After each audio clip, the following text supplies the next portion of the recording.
Support and Wellbeing Seminar. Yep, Do I click it or not? click it, sure, see what happens. It says it's live. Worst thing that can happen is that something starts on fire or something. Wait, what does it say here?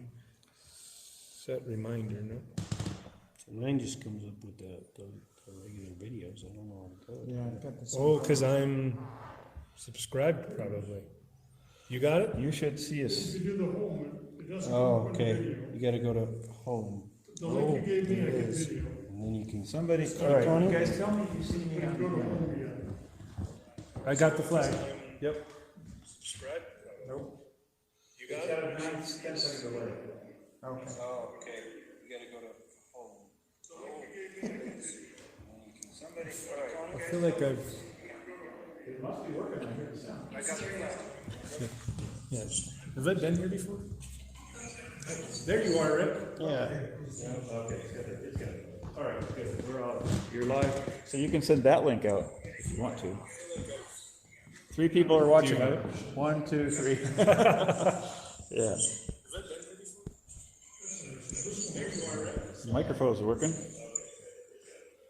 Okay, so how do I get the link to send them?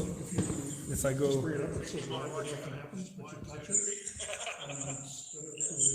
Okay. Okay. Yeah, how would you get the link? That's a good question.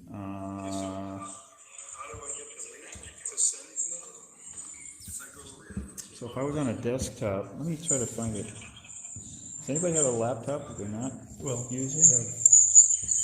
I don't want you to wreck that though. Oh. oh, share. If we just click share, copy link, yeah. Now it's copied. Okay, so Where's now, copy to where? so I put share, I clicked share, and then it said copy, and then it's in the, what do you call it? When you copy it into Into your notepad or whatever, your no, clipboard. a clipboard. So it should be clipboard. Okay. So now let me just see. If I go to, So if you were to try to paste now, I'm gonna try to do it It should do to the Blue Lives Matter. So if I go here and then click, and there it is. Yep. a link? So, look at that. It's right there. Okay. Oh, yeah. Post. So you And now it's gone. It's there. All right. You guys are all set. Excellent. Sorry, I didn't know more about how to do this. Okay. So now I should be able to go to all of those channels. And now we're getting feedback. 'Cause Should I turn it down? yeah, you're fine. Doesn't matter. Nobody's watching it other than you right now. This is one. I can see how many people are watching down in the corner. Well, that was my next question. Is how many? Can we know how many? And you can, and so when people watch it later on, you can also, there's a view counter that'll tell you how many times it was viewed also.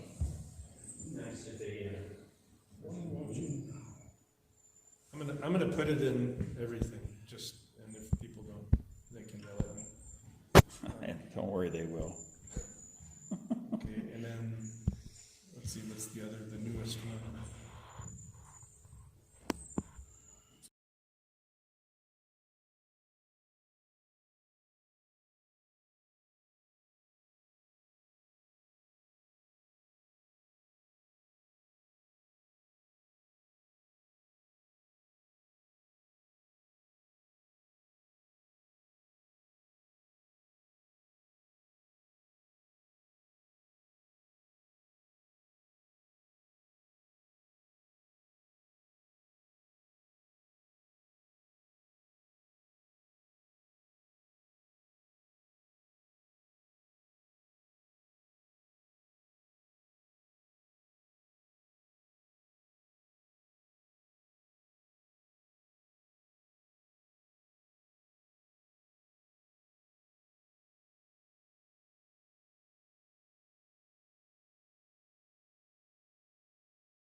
There's 4 people watching.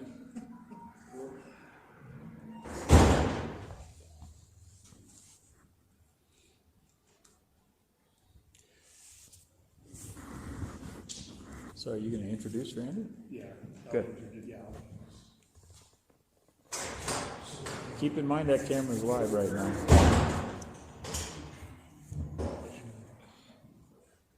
Be very warm welcome. We're close away. Such a, I'll do introductions, then we'll start with. Okay, I'll figure it out.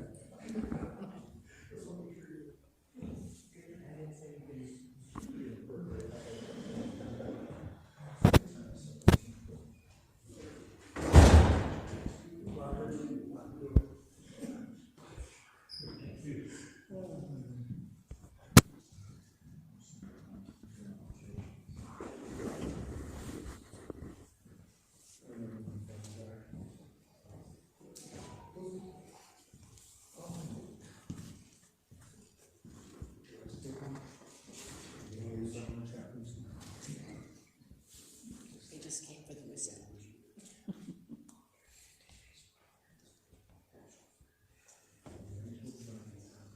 You're up to 7, Dave. Okay. Numbers are going up. Right? Mike, this is okay if I stand right in here. It'd be better if you stood to your right. Keep going. That's perfect. Back up a little bit. Oh, okay. Yeah, that's fine. Anywhere you want to go, I'll figure it out. Be better to your left a little. That's good. I'll show you what you look like if you really want. I get nervous enough as I am. So go ahead, stand where you want to stand, right? So I don't want your head to be cut off.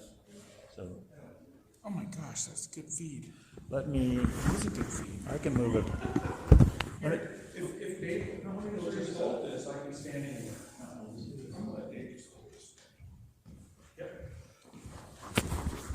That way you can be with a blue line flag.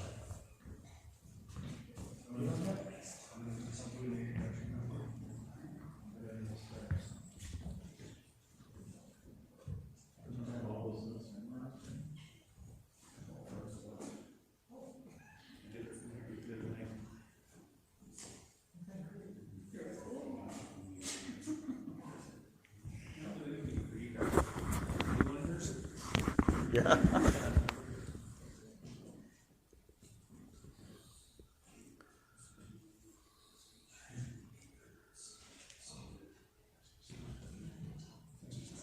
Sure. Sorry. You good? All right, guys, we're gonna start. I know we're a minute early, but I'm gonna be able to talk even a minute longer. Just kidding. All right.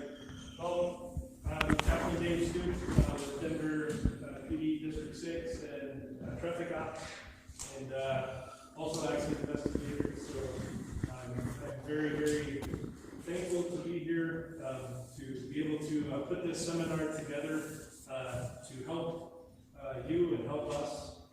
There are some thanks that I just have to do real quick.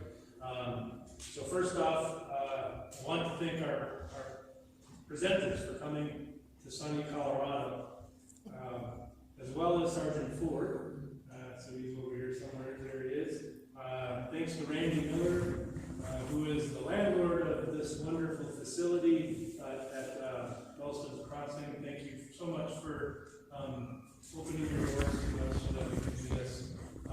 Josh from Dossmeyer, who supplied all the delicious food, and Les at Parker Coffee Cabin, who supplied all the coffee. Huge law enforcement supporters, both of them, all of them actually. So Jen with Thank a First Responder, who continues to amaze me, putting baskets together for first responders to say thank you.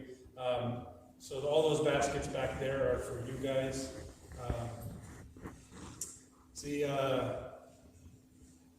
Byron Ashby, president of the Punishers Castlewood chapter. biggest heart I've ever seen in my life. I told him I was doing this and asked for help, and he fired money off right away to make sure this happened. So thank you, Byron, for doing that. That money, by the way, will go to the I Love a Cop book that we're handing out to everybody that's here, as well as Christy Lynn, Josie Buffo, I hope I'm saying that right, Josie, Nicole Leedens. They're all individuals from Blue Lives Matter, Colorado, who donated to purchase books for you guys. Shepherd of the Valley, Candelas, the congregation that I belong to, who paid for the hotels for the presenters. And I think I missed one here. Well, it takes a village. It takes a village, right, to be a healthy community. And what a village I have here. He's right in front of me, and he's the reason why a lot of you are watching. Rick Wilking. I just want to say thank you to Rick Wilking for, literally when I put this together, called him up a couple days ago and said, I think this would be good to live stream. And Rick said, all right, let's do it. And so now you're watching it at home. So thank you, Rick. And finally, I do need to thank my wife, because she always does these things, makes sure that I can do these things. So thank you, Sharon. All right, so those are the thank yous for right now, but we do want to start this off the right way, so we're going to start it the good American way, and we're going to start it with the National Anthem. Randy, our landlord, volunteered to do this.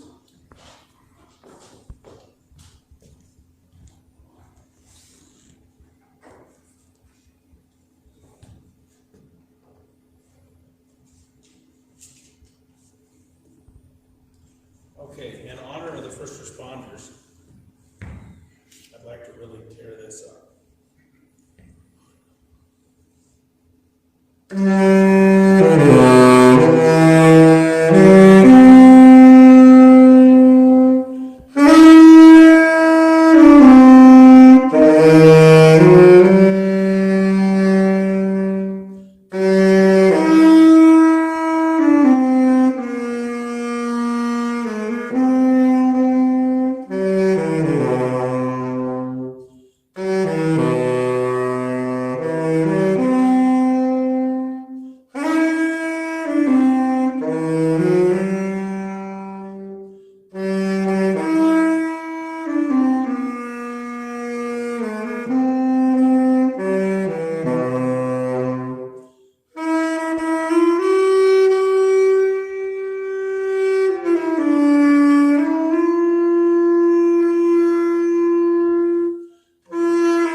First presenter is Sergeant Ford, Kevin Ford from Denver District 6. But I kind of wanted real quick, just before I get him up here, tell you how this all became an event tonight. We've been through a tough time. This last 6 months, you could all say has not been very good. We've had line of duty deaths, we've had suicides. See, I don't even want to talk about it. It hurts. But I have to say, it's got to stop. We got to stop this. And you guys are amazing people. You are wonderful, wonderful people that the world loves you. And so this is really the start of the conversation. This is really a start of something. This is not going to be the finishing product. This is a start, though. And so when I put this together, I reached out to some friends of mine, some classmates of mine who are the presenters, and then Sergeant Ford volunteered to help with this. And so again, this is not the be all, the end all, but this is going to be a good starting for our conversation. So I will ask Sergeant Ford to come up, and thank you. Thanks, Dave. All right. It's been a little bit of a thank you fest to start out with, but I'll start out with that as well. So thanks, Dave, for putting this all on, and everybody for making this happen, the other presenters and people that came, and those that are watching. So I appreciate all that. I feel a little bit like a fish out of water, like I'm in church, and I'm probably about to say some inappropriate things. So so that's going to be a little strange for me. So I apologize for my presenting style to begin with, but I'll be the guy that hopefully makes you feel a little bit more comfortable about being on a law enforcement, suicide, PTSD, relationship type live stream and event. So, yeah. So before I get too much started, let's take a little bit of a moment of silence for two people. One of those people is going to be Officer Rudy Manzanares, just Denver PD District 6, who lost his life to suicide last month, and then also Detective Kurt Holland of Commerce City Police Department, who lost his life in the line of duty and we laid to rest over the weekend. So if we can take a brief moment of silence for them.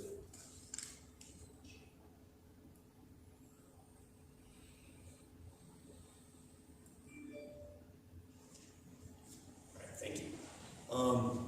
So I kind of feel like 2020 was kind of a kick in the ass, right? And I feel like if 2020 hasn't kicked you in the ass yet, then either consider yourself lucky, or maybe you should hide in your closet with your body pillow or something like that to kind of stay away from the ass kicking that's about to come your way. But I feel like for all the reasons that Chaplain Dave said, it was a kick in the ass, and for more reasons. And as law enforcement, we probably took it a little bit harder than a lot of other groups around the country. And I feel like these topics that we're going to talk about today have always been a problem, but just seem to kind of be rising to the surface a little bit more for me personally over the last couple of years. So with that said, you might be wondering why I'm in front of you today talking. So I'm going to start out with that I'm not an expert on any of these topics that I'm about to talk about. So why is a non-expert talking to you? Well, I feel like I have a couple of jobs today.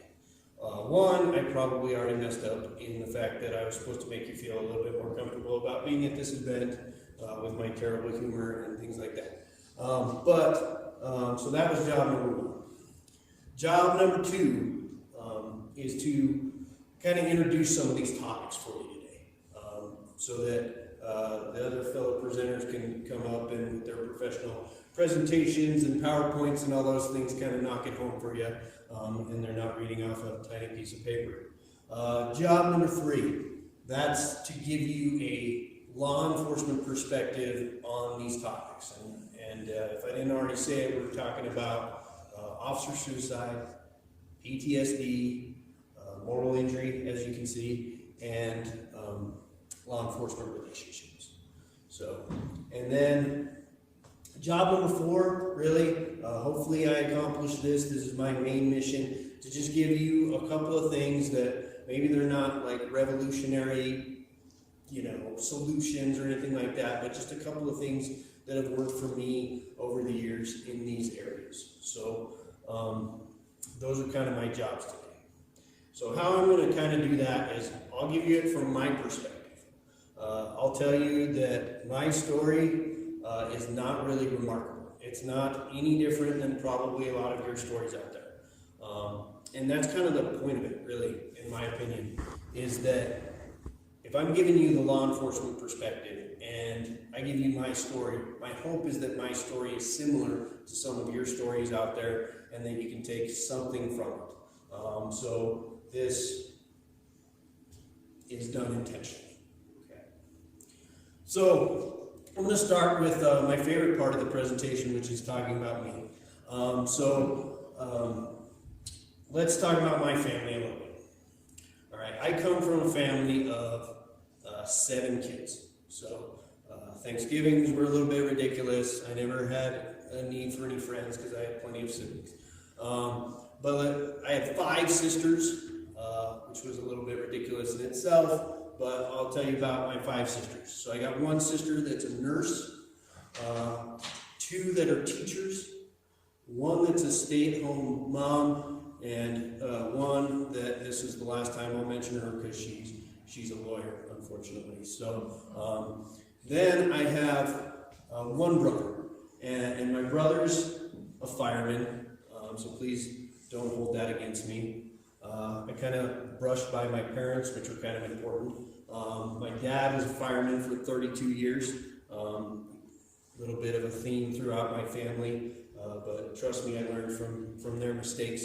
So I went the other way. Then my mom, she kind of raised 7 kids, so she did a lot of that, but she worked part-time in the schools and in the church. So very service-oriented type family. And that, I believe, has a lot of parallels to what we're going to talk about today. Because the service professions, a lot of them, when you research it a little bit, have a lot of the same problems that we're going to talk about today. Let's talk a little bit about my extended family. I'm not going to give away all their relations to me because some of the things I'm about to say about them are less than flattering. So, you might be wondering where the law enforcement is in my family, and I'm going to start with this. I have an extended family member that's a police officer. She's married to a police officer. Currently, she's in another state in a rehab facility because she attempted suicide and she's dealing with addictions to drug and alcohol. And her husband's left raising their kid and having some problems of his own. I have another extended family member that, again, another fireman. And a few years back, his wife killed herself. And while the kids were at home, and he ended up finding her, and it was, a sad time, and everybody went to the funeral, and we all dealt with that. Probably something else going on there, because just a couple of months later, he was shacked up with the nanny of the children, and they moved in together and started having their relationship. And a few months into that, he got arrested for domestic violence. I think it was a minor offense, whatever it was, but he got a domestic violence charge and a restraining order because of it. And then, he ends up moving out, right, because of the restraining order, and he's staying in a hotel. And he calls up my brother one day and asks my brother if my brother can go get one of his guns. Because, part of the restraining order is that he couldn't have guns. So he couldn't go to the house and have contact with his wife, but he wanted to see if my brother could pick up one of his guns. Luckily, my brother called his much smarter and better looking brother and asked him his opinion, and I told him, yeah, don't do that. Don't do that. And so he didn't do that, and lucky because shortly after that, the local police department in that area surrounded my cousin's hotel room, and he committed suicide inside while the cops were surrounding his hotel room because they had found out that actually he had killed his wife, and it was not a suicide at all. So then I have a cousin that was an Adams County Sheriff's deputy up north. And on January 24th, 2018, he was killed in the line of duty, shot and killed in the line of duty. And that had a very profound effect on me as well. Kind of felt, I don't know if responsible is the right word, but when he was looking around at public safety jobs, he first wanted to be a fireman like everybody else in my family. He didn't do that. He ended up doing a ride along with me and falling in love with police work, and then ultimately got killed in the line of duty several years later. So that weighed a little bit heavily on me, in the fact that it kind of felt a little bit like I got him into the profession that ended up killing him. And that bugged me for a while, but I've since come to terms with it, as he loved what he did. So, and I think if he was here today, I don't think he would have changed a thing. So that's a little bit about my family. As far as I go, when I was growing up, at a pretty young age, I had two real good friends. And one of the friends was a little bit older than the other of us two. And he started dating a girl. And she got him kind of heavy into like the drugs and the alcohol. And he started acting like a different guy. I'll not get into all the details, but essentially one day he brings a gun and he kills my best friend. And then he pointed the gun toward me, and for whatever reason, he didn't shoot, and then he killed himself. And so obviously that had a pretty profound effect on me from a young age, and I dealt with some things that I didn't really know what they were at the time, but now I can pretty safely tell you it was some PTSD symptoms and things that go along with PTSD.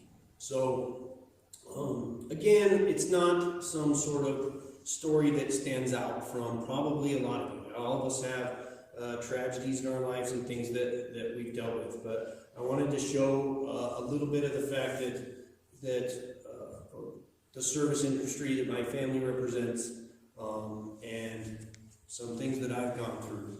And not to give you a resume or why I'm qualified to stand up here and talk to you, but just to give you an idea of the platform that I speak to you today. So that is a little bit of background on me. So now we'll move on away from my favorite part of the presentation.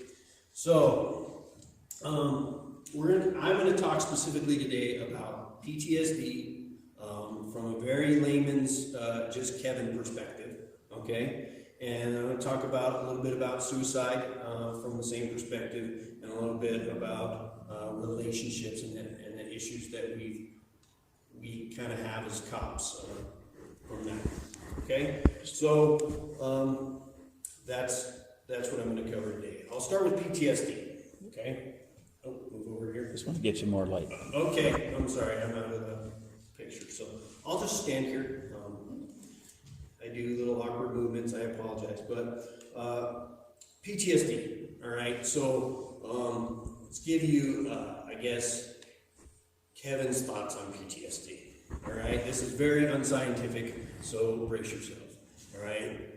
PTSD, to me, is a abnormal reaction to a traumatic event that, in the fact that when a traumatic event happens, everybody's going to have some sort of reaction. And most of those reactions are going to be normal. But PTSD is kind of being stuck, in my opinion, in that event. So you didn't, for whatever reason, process it the way that it should have been processed, I guess. And you're kind of stuck in that event, and you're not kind of moving beyond that event. And essentially, you're stuck in the trauma of that event. So every time you think of it, every time you deal with it, you're re-traumatizing yourself, is how I experienced it when I danced with the devil a little bit, right? So that's kind of what PTSD is to me.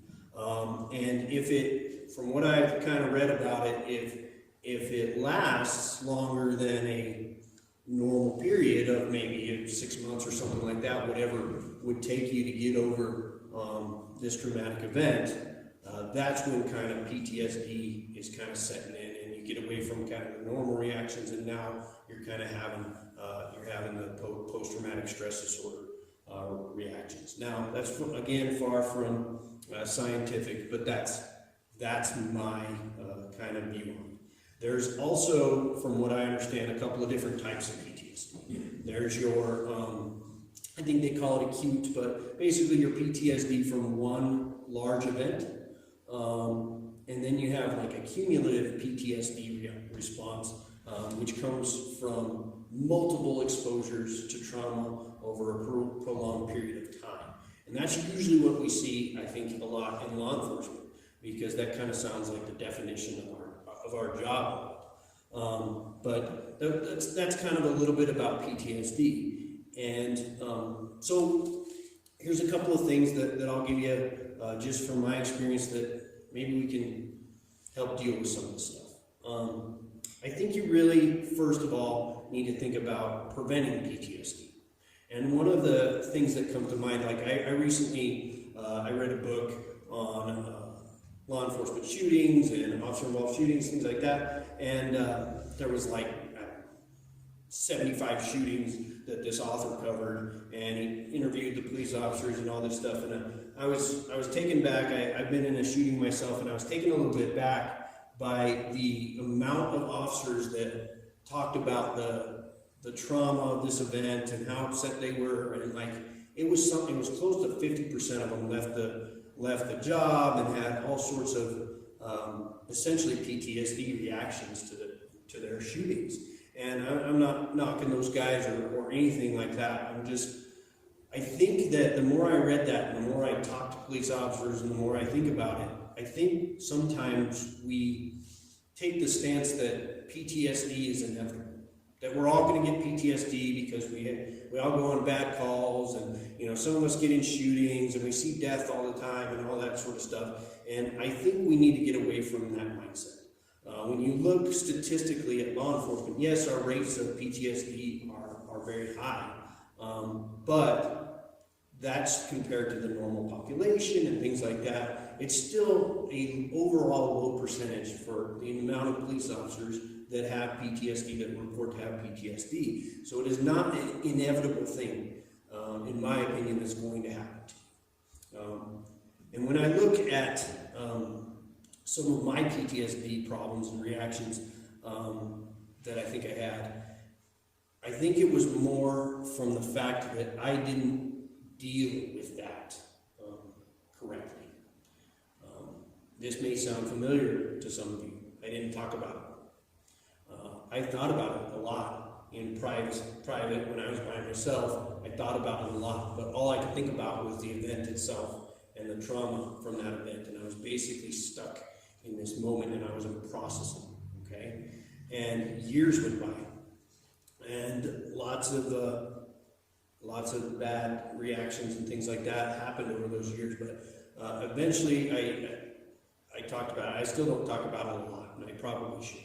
But, eventually I talked about it a little bit, and as I started talking about it a little bit, and I didn't go see a therapist and all that, I just started talking about it with other people, and just that little amount of attention to it, I started to, when I thought about the incident, instead of thinking about it as if it was happening right then, I thought about it as past tense.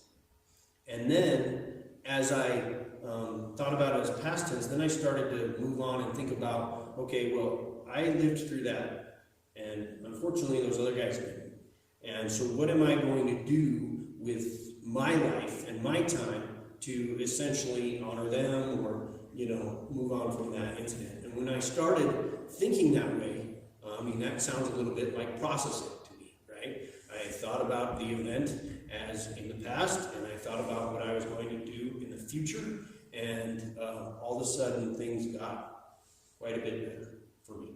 And so my recommendation to you is, it's not a big profound thing. You gotta talk about it. You gotta let somebody know. You gotta get somebody, if you're not going through this process of processing trauma the way that it should go.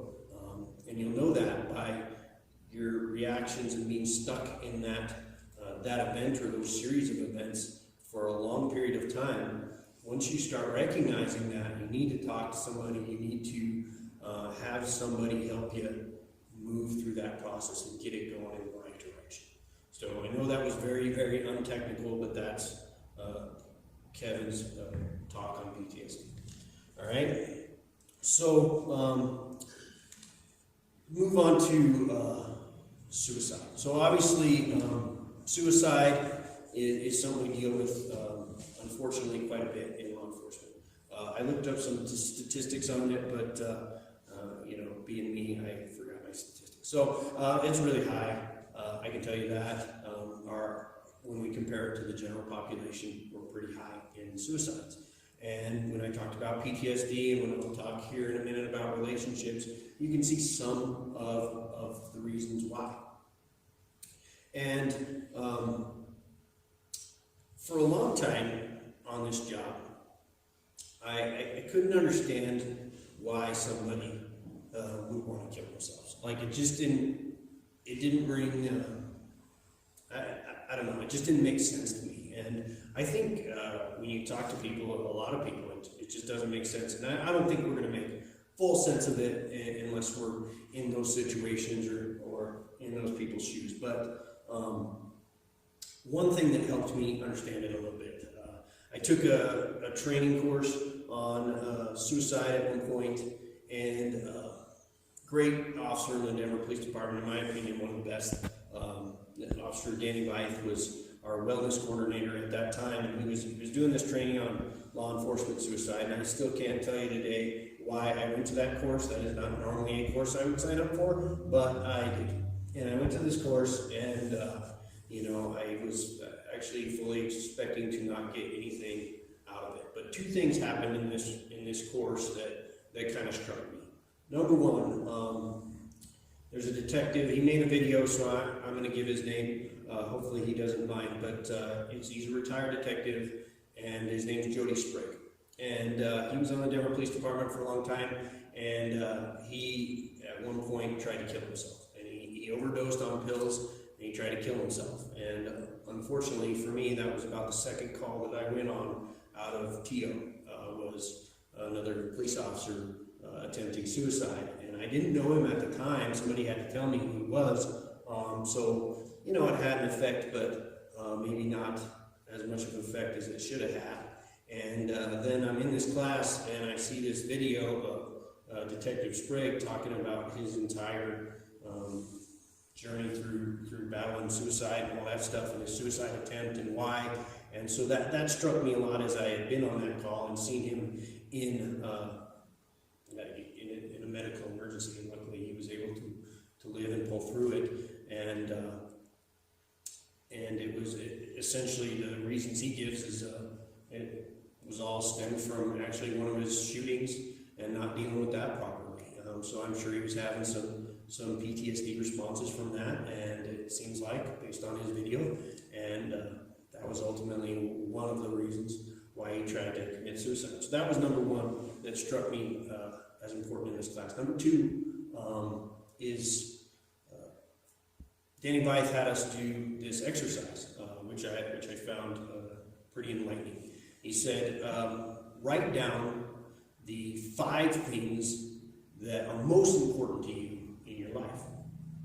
And these can be your family, your job, your health, your religion, whatever it is. Write down your top 5 things. Okay, we write down our top 5 things. And then he's like, all right, get to your top 4, so cross one of those off the list.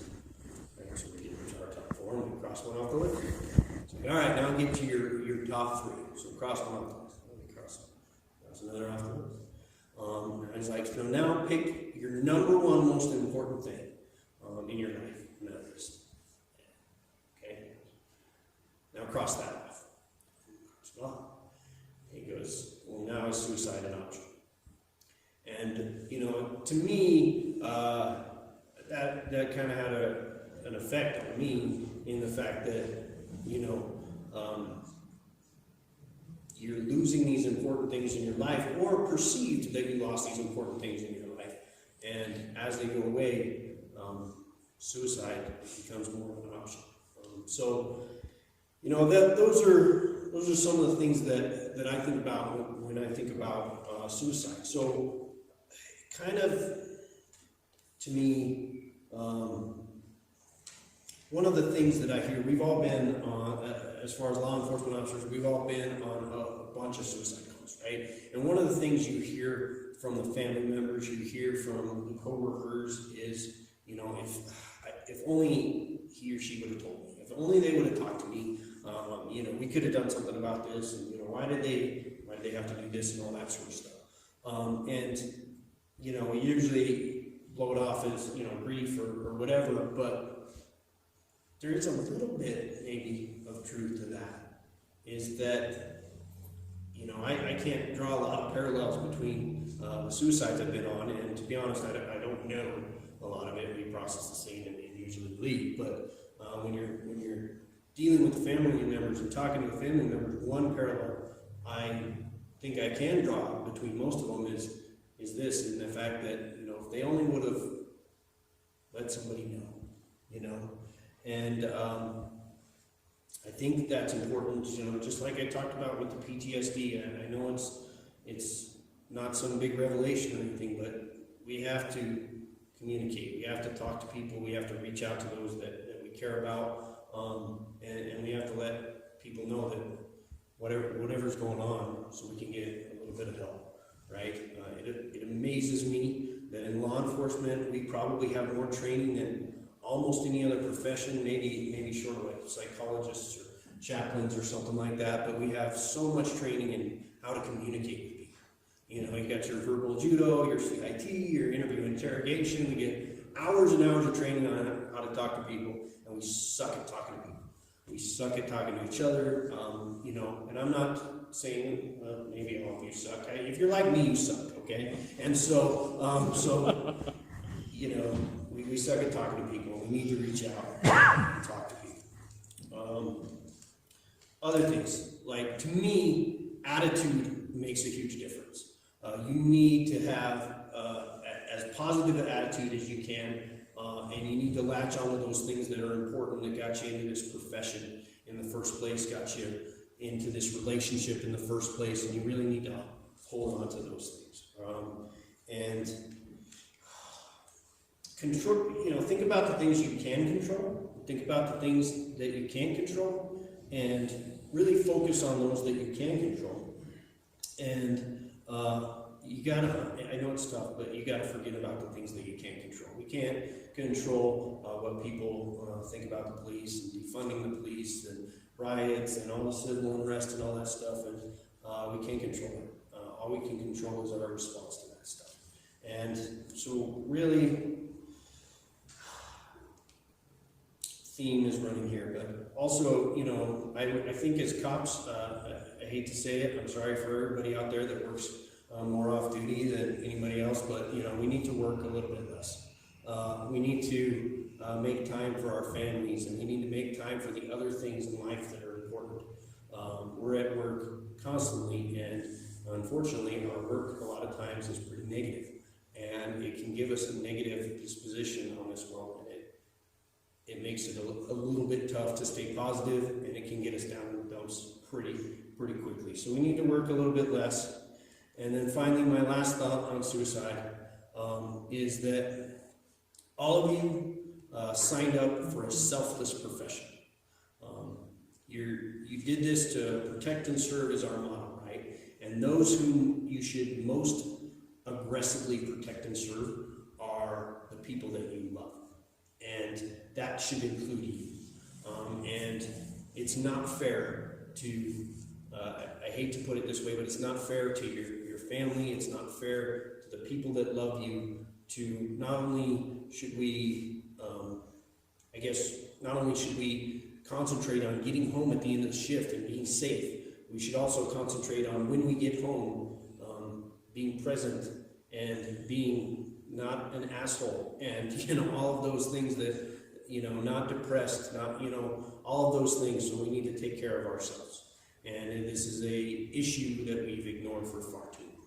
Okay. So that's kind of Kevin's crash course on suicide. So I'm going to move to my last topic and then blaze on so the next presenters can get up here. So the last thing I'm going to talk about is the thing I'm definitely not an expert on, and that is relationships. I think my wife laughed out loud at me when I told her I was going to talk about relationships. But that's the reality of it. So I was trying to think about what can I talk about with relationships, because I'm not even sure that I'm good at it. And I think my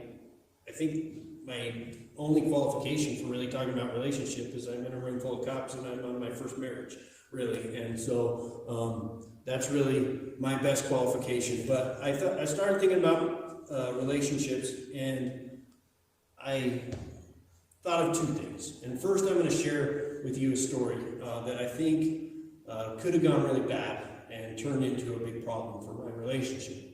I shared with you a little bit earlier that I was in a shooting. I was in a shooting in 2009. My wife at the time was a public safety cadet, so basically like an explorer to some of your departments or whatever. She was actually on a ride-along in a different district in Denver that night. So she got to hear the simulcast or emergency tones and all the radio traffic of my shooting, and then got to come to the scene. And so she really experienced an officer-involved shooting in the way that a significant other should probably not experience it. So it had a little bit more of an effect on her than maybe it does some other family members. So anyway, I go through the shooting, I think I prepared pretty well. I think everything went pretty well for me, given the circumstances. And so a couple of days go by, and my wife comes up to me and she tells me that, because we were engaged at the time, we weren't married yet. And so she tells me, I don't know if I can marry a police officer. I don't know if I can go through with this. I don't know if I can deal with another shooting. And to probably most of you listening, that seems like a relatively normal response from a spouse in a shooting. Although when you're a little bit of a pissed off cop that just had to defend their life, that does not seem like a reasonable response to you.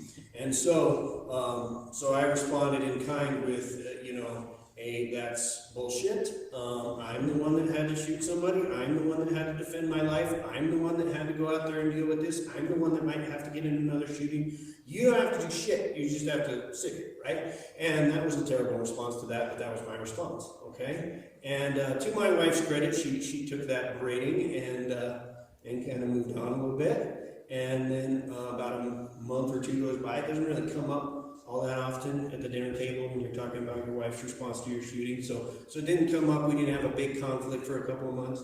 And then she brings it up again, and she is a little bit calmer this time. And I don't know why, but I was a little bit calmer.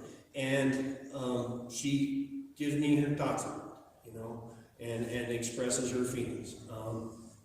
I was uninterested at the time. I was probably watching sports or something. And so I was like, yeah, whatever.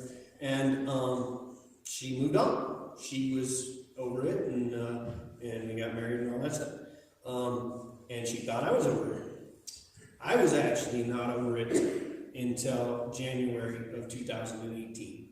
So I told you my shooting was in 2009. You can do the math. 9 years that I was pissed off about this. And kind of, I would even say, held a little bit of resentment about this. And it was not until 2018, when my cousin was killed on the line of duty, that I got to see the family perspective. And I'll give him a little shout out. He's in the room here. Corporal Gray was riding with me. Corporal Jared Gray was riding with me because I went back to work, but I was still messed up.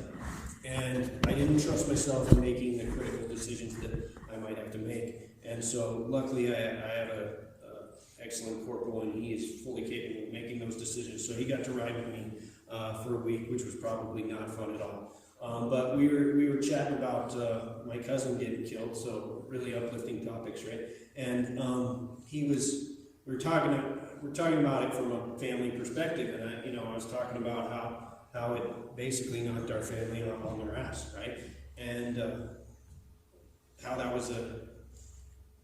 that kind of sucked, right? So he says something like, well, you know, I mean, clearly the family wasn't prepared for the fact that Heath might die, right? And Heath was my cousin's name, if I didn't share that. And I was like, yeah. And as I thought more about it, families don't prepare in the same way, and that would include significant others, do not prepare in the same way that we as police officers do. And so the way I viewed my shooting is I prepared for this. I had read about this. I had trained for this. My wife had not prepared for this. My wife had not read about this. My wife had not trained for this. And it's not fair to hold her to that standard.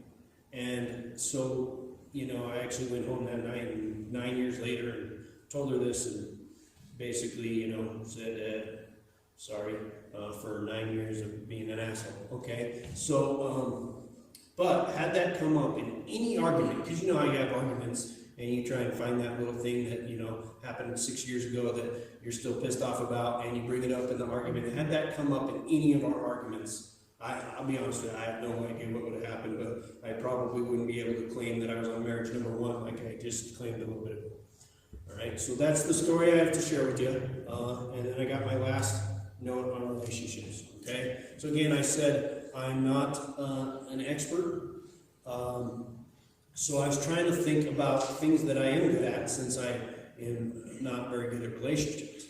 And so one of the things that I do for the department is I teach a leadership course, and I teach a lot on leadership to supervisors and officers. And so I tried to think about relationships from a leadership perspective, and there's a lot of parallels there. And so I'm going to share with you a leadership principle that I think can be applied to relationships. I'm going to give you a work example for all of the police officers out there that can't stop thinking about work, like me. And then I'll share it from a relationship perspective for everyone else in the world that is not a police officer. So the leadership principle goes a little bit something like this. When conflict arises, combat is optional. So what do I mean by that? Well, I'll give you a work example. All right, I'm a sergeant, like I said. I got people that work for me. And if one of those cops makes a significant mistake, I think we would all agree that I should probably address that in some form or fashion. When I say significant mistake in law enforcement, usually that means somebody's rights were violated, somebody that got injured that shouldn't have, somebody, you know. So we're talking about a big deal, okay? And so I need to address that. I think everybody would agree. We all got our different styles, but we're all going to do some sort of we're going to have some sort of communication with that officer. All right, so my style is going to be, I'm probably going to call that officer into my office.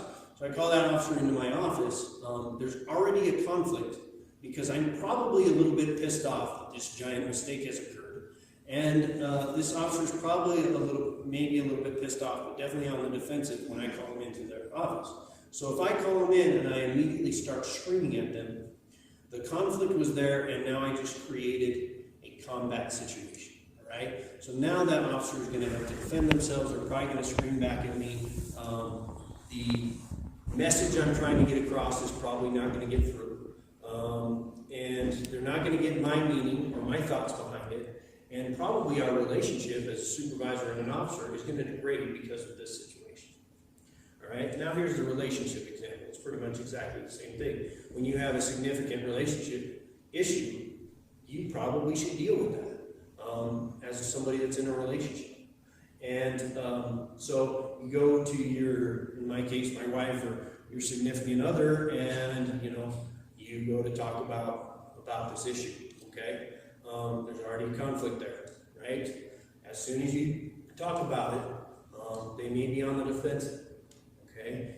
And if you start screaming at them about it, they're going to scream back at you because that's how we work, right? And it's going to get worse. And you're going to start, it's going to be even worse than the work example because you're going to start bringing up all the things that happened in the last 10 years that bothered you about that other person, right? And so the conflict is just going to build and build. And whatever issue you had is not going to get resolved.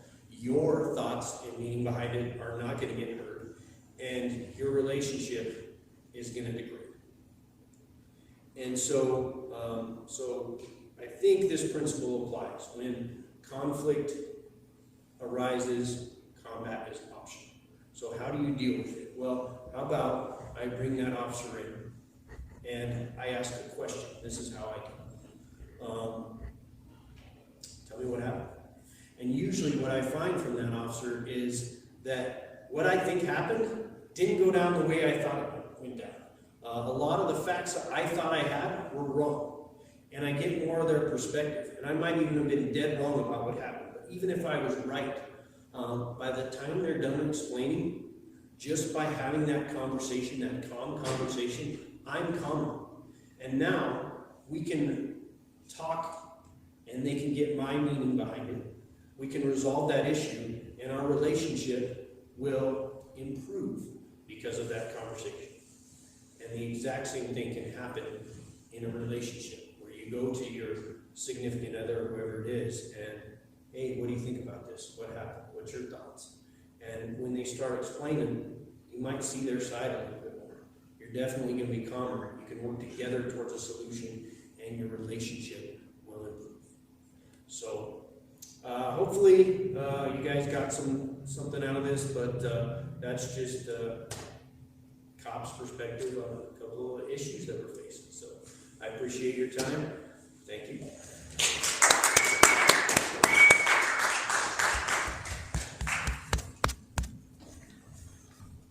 Thank you, Sergeant Ford. And our next presenter is Chaplain Phil.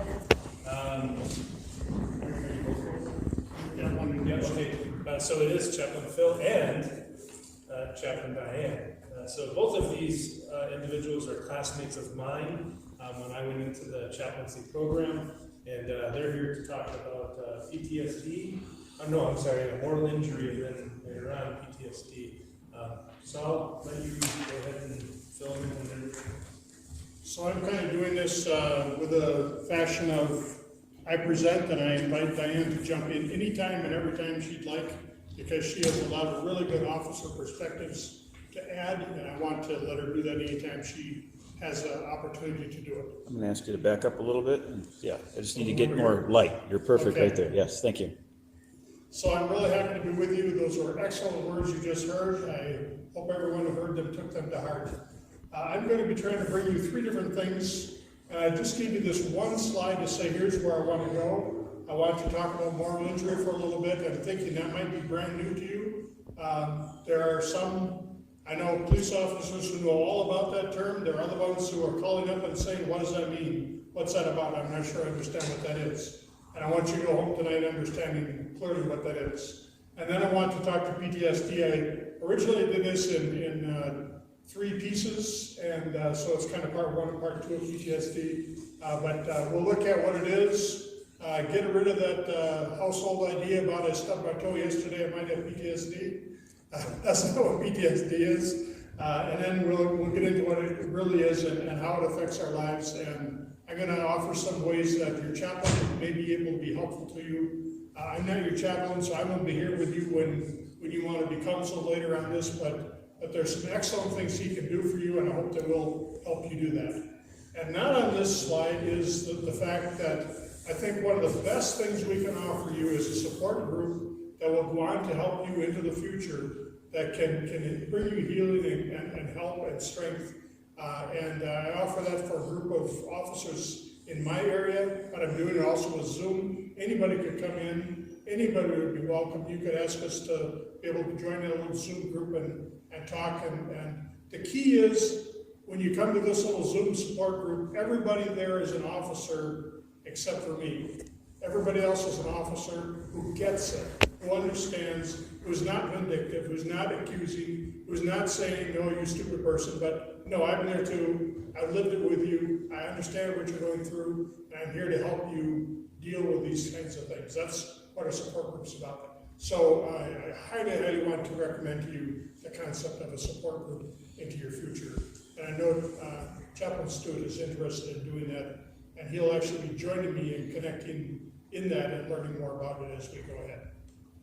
So what is moral injury and what's it about? This is kind of where I want to go and let you see what it is. understands its sources, its results, who might encounter it, and then a little bit about how God's Word can be an effective tool. I have somebody who's coming to me right now saying, I'm studying at a university, I've got these 4 papers I've studied, he gave me all 4 papers.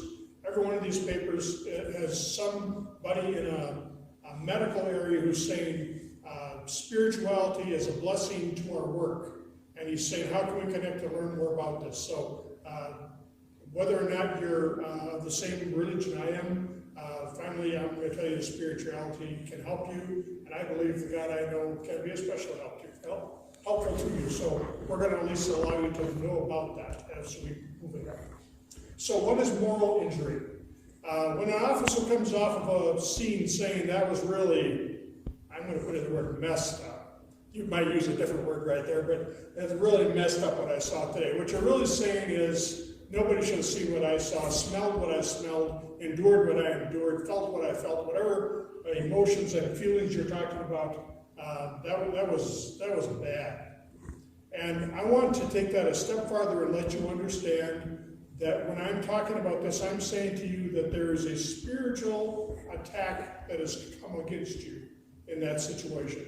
This is a spiritual attack. It's not just a physical attack. It's not just a mental attack. It's not just emotional. It is also a spiritual attack upon you. And that's why it is moral injury. It's an attack upon your personal moral code, and it's an attack upon your spirit. So that's why it needs spiritual healing. And this is where I'm highest qualified, more than a doctor. A doctor can't diagnose this, but this one I can diagnose. This is where your chaplain and I have the highest credentials in the world. Moral injury, the sources and results. When the pain gets multiplied, it gets worse. So when I have to say I caused it, I neglected to do something that would have helped me, my chance of feeling moral injury is much, much higher. If I say I feel like I let somebody down in the situation I had. When the results of what I caused are catastrophic, it's all the worse. When a death happens or something like that. When there's deep tragedy, when there's great suffering, and I see that, that's injurious. But when it's a human who does it to another human, that's way worse than if it was a boulder or just a car without a plan or something. But when it's a human plan against another human, much harder for us to deal with. The next one, when you're asked to do something that's morally wrong, and especially if you did it, and now you live with the consequences. So I'm going to tell you one of the studies I just saw. 2017, officers coming back from Afghanistan, 25%, 1 in 4 said, I feel like I have done something that I'm guilty about now. And 1 in 3, 33% said, I feel like I was put in a position that did injury to me in a moral way. That's how high the numbers are in military. I'm going to tell you, I don't think that they're that different in law enforcement and so on as well. The results, it causes us a distress, first of all. You have a reaction to this abnormal, this traumatic, this amoral, this evil situation that you just had happen, and so you're reacting to it. And it can be a really deep conflict in yourself. That's not how I grew up. That's not the way I think. That's not the way I'm supposed to do things. That's not what I believe I should be. And yet that's who I was, or that's what I saw, or that's what was done to me, or that's what happened to that other person, and now I'm dealing with that stress of that situation. It feels like a transgression, just a violation, almost like a rape in a way. And it can produce intense guilt and shame, and then you may have physical things that are connected to it that are very much like what would happen with a death. So I don't know how many of you have done a death notification. Some officers never have to do one, I'm told. A lot of places an officer is always there at a death notification. I've done a lot of them. And I can tell you that every one of the things over here on the side are things that you see happen. This person, you tell them that someone died and they go throw up. They have to go to the bathroom right away. They fall down and they faint. So there's a reason why you sit them on a chair first. You don't do what they show on the TV, where you're knocking there and say, "Oh, just let me know your loved one died." No, you don't do that. You take care of it the right way, because these things do happen. Well, the same thing is true with moral injury. When you've endured this, you may have those very same stresses going on in your life. And it could be a precursor to what could later become post-traumatic stress. Who encounters it? Law enforcement is right in the center of who encounters it. Active duty people, military, firemen, paramedics, it's just all over the place. Nurses. We heard Officer Ford say anybody who's in a serving profession, every one of those is a serving profession, every one of them. And I'm asking, is it you? I'm going to tell you that I think any officer anywhere in America who's lived through 2020 and COVID-19 has experienced moral injury. If you never had it before, you've experienced it this year. I think you've all had it before that, but definitely this year, everyone has experienced it. And so you might look at the PTSD part and say, well, that doesn't really apply to me. Well, if it doesn't, this part does. This applies to you. How does God's word work with that? There are spiritual wounds that are happening with moral injury, and that's my main point to you here, that is needing a spiritual healing. If I were talking to you as a chaplain and as a pastor, I would tell you that if I've done it wrong, I need to do a time of repentance in my heart, of coming back to God and saying, I'm sorry for what I did, and then how can I fix the situation? Whether that's talking to your wife, like we heard just a minute ago, that's talking to the person you did wrong to, wherever it is, there's a restitution that's needed, and a restoration, and you need to be restored by the word, you need to be restored by the people in your life. So some wonderful things that your chaplain can do in this area to be an assistant to you, to clarify to you that God doesn't condone evil, doesn't support those actions that someone has done out there. That's not the way we want to see things done. And in fact, if you are a Christian, you believe that Jesus Christ came to end those kinds of things by his death, to make payment for them. Biblical examples, there are a bunch of places out in the Bible where we see people who've undergone moral injury. So if you ask, does God get it? Yes, he does. And we can spend time, one-on-one and go through things like that. So here's one example. Joseph's brothers have sold their brother into slavery. And they never tell their dad. They cover up what they've done. It's one of these family scenarios we just talked about. Here's a pile of brothers, 12 of them. They've taken one of them and sold them into slavery. They go home to dad with his coat, they rip it all up, and they pour blood on it, and they say, oh, we think some animal got him, And dad is mourning, but I think dad really knows better, but he doesn't want to admit to himself that his own sons could have done this to their own brother. And they've been keeping it in for years and years and years, and it's rotting them from the inside out. That's moral injury going on.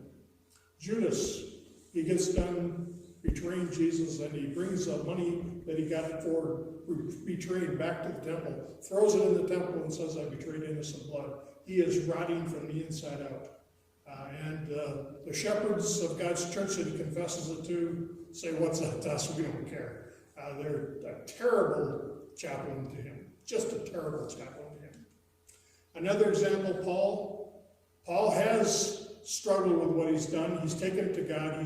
He's gotten released for what he's done. And now he's out helping other people. And he can look back and say, I used to be a blasphemer, a persecutor, a violent man. And now I confess that all that is taken to God, and I found relief. So there's a beautiful example of the end of a moral injury.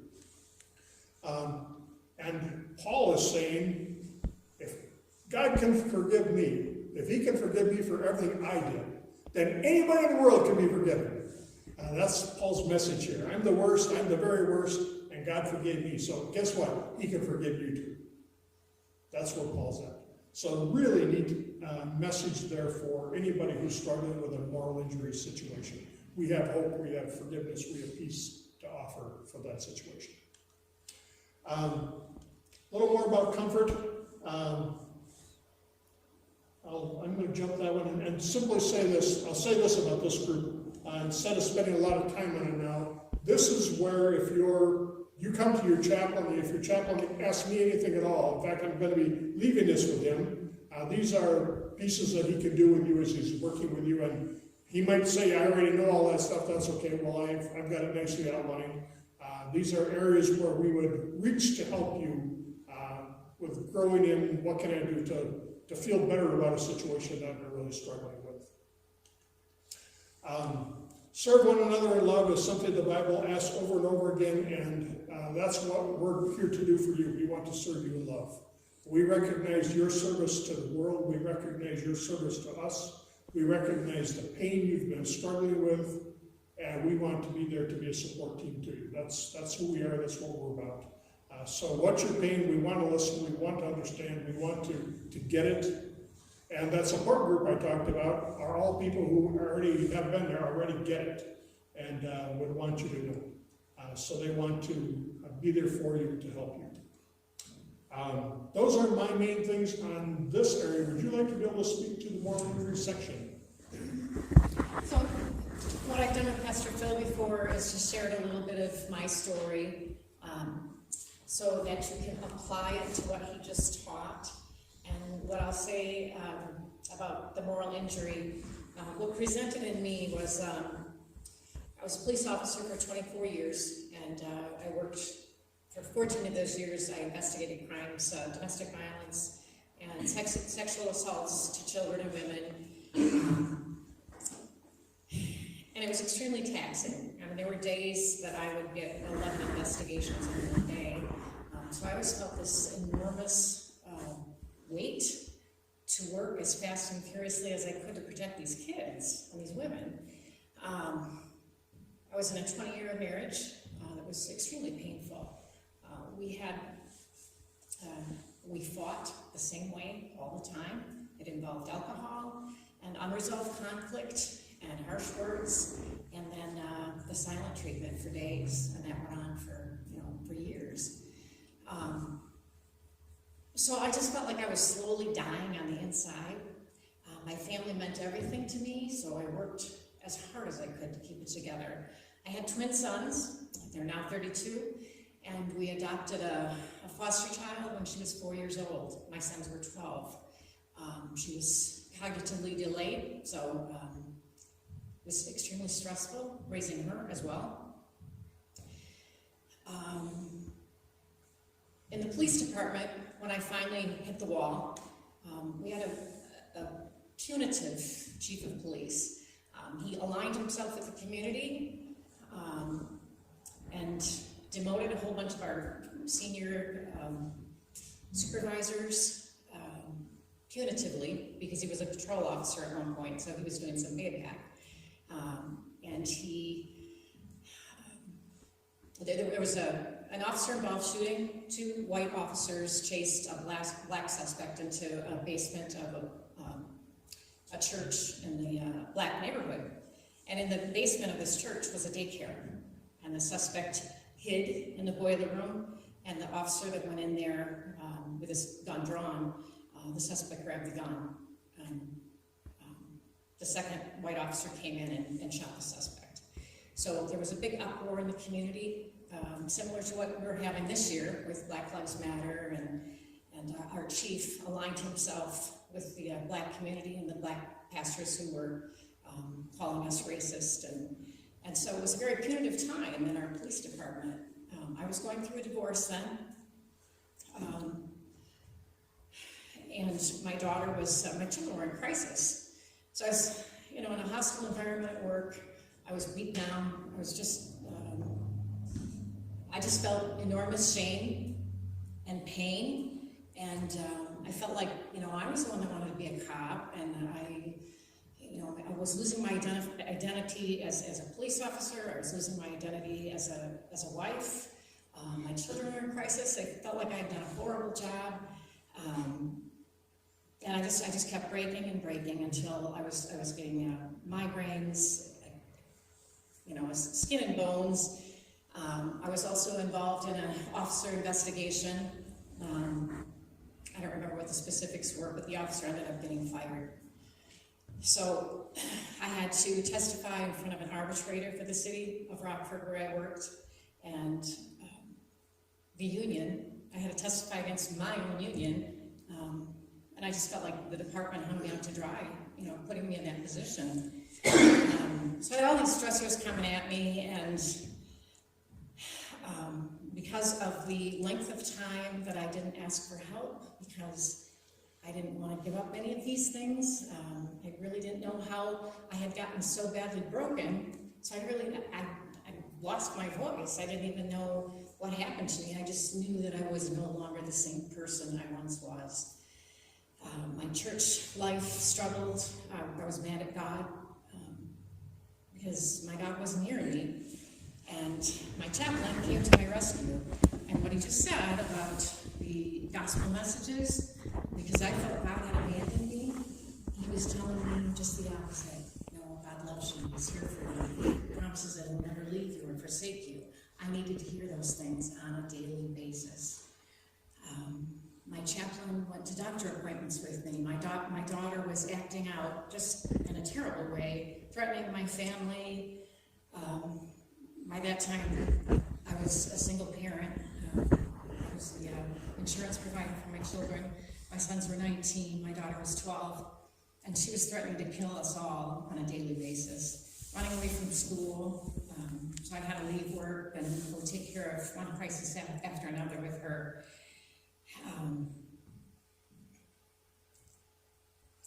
The worst day was when I had to call out a social worker because she had threatened to kill herself. And the social worker was sitting in my kitchen, and my daughter Ashley was escalating. And the caseworker said, "Diane, I need you to call 911. And I looked at her and I couldn't move because I thought, well, I can't call 911 because I'm the police, you know? The amount of shame and failure that I felt at that moment, because I had said it many times on the job, why can't these parents handle their kids? Well, that was me. My daughter grabbed the phone out of my hand, threw it, broke it. The caseworker called the police. The officer got to my house, and as I went to open the door, my daughter grabbed my hand. The officer came in and tackled her and put handcuffs on her. And I just lost it. My PTSD just, I can't even tell you what my blood pressure might have been at that moment. I went to work the next day, and my daughter was taken to a children's hospital, and I thought, my whole family is just disintegrating before my eyes. I went to work the next day, told them what happened, because police were called, and I just felt like I lived in a nearby community, so I felt it was a professional courtesy to tell my supervisors. And I could just tell within probably 2 days, I felt real faint. I felt like I was having these out-of-body experiences. The stress was so bad. I felt like I wasn't even capable of completing a sentence, a full thought. I told my supervisor, I think I need to take a leave of absence, and I did. I went home, and I wasn't sleeping, I wasn't eating.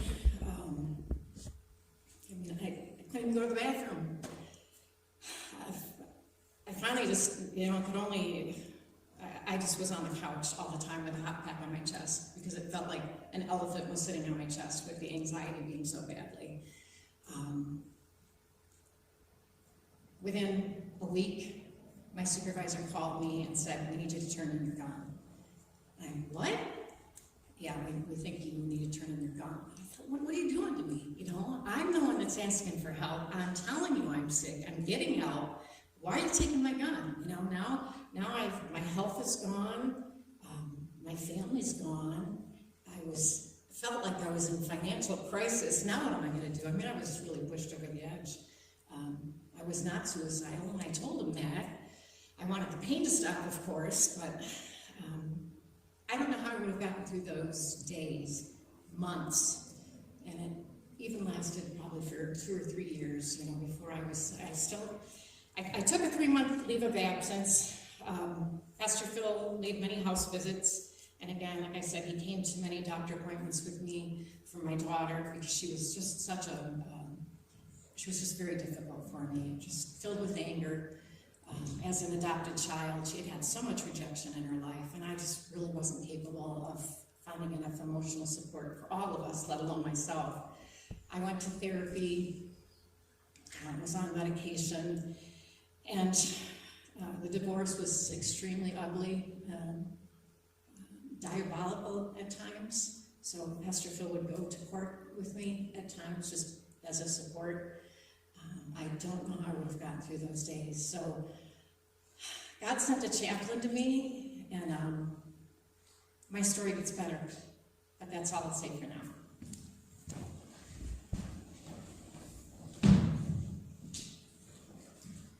I'll add only one more thing now before we go on to the next person, and that is, I had talked about support groups. I'm going to quote one of my officers. I didn't ask for permission, but I'm confident that this officer will say this is okay. This officer, responding to a get-together, said, "It's been a great experience working with you on this group. I'm so very fortunate to be a part of it, as it's helped me so much. Being able to talk things out with everyone else in a safe space is awesome, and then having you give a devotion or other biblical aspects to our discussion is a blessing." And what do we do typically? We get together for an hour and 15 minutes. For 1 hour, I let the officers, they're in control. They go around the room, around the Zoom, when we're Zooming, as we have to do so much of the time now, talk to each other. You know, what's going on in your life right now? Tell their story, help each other out, strengthen each other, support each other. And then at the end, the last 15 minutes I reserve for myself to be able to take what I've just heard from them and now apply a piece of comfort to them that will help them as they walk out to know that God's with them and that He's got support and answers for them in that situation. And that's our time. And just a really good, close group that really cares about each other. And I'm confident that you can do that right here, just as we're doing it there. You're welcome into ours, but I think to have your own too is all the better. And so whether you've only got moral injury or you've got more, I don't care which it is, the group would be a blessing to you. And we heard earlier, we heard Officer Ford saying to you, don't wait, work on this. And this is just an excellent way to work on it. Thanks for the chance to talk about this.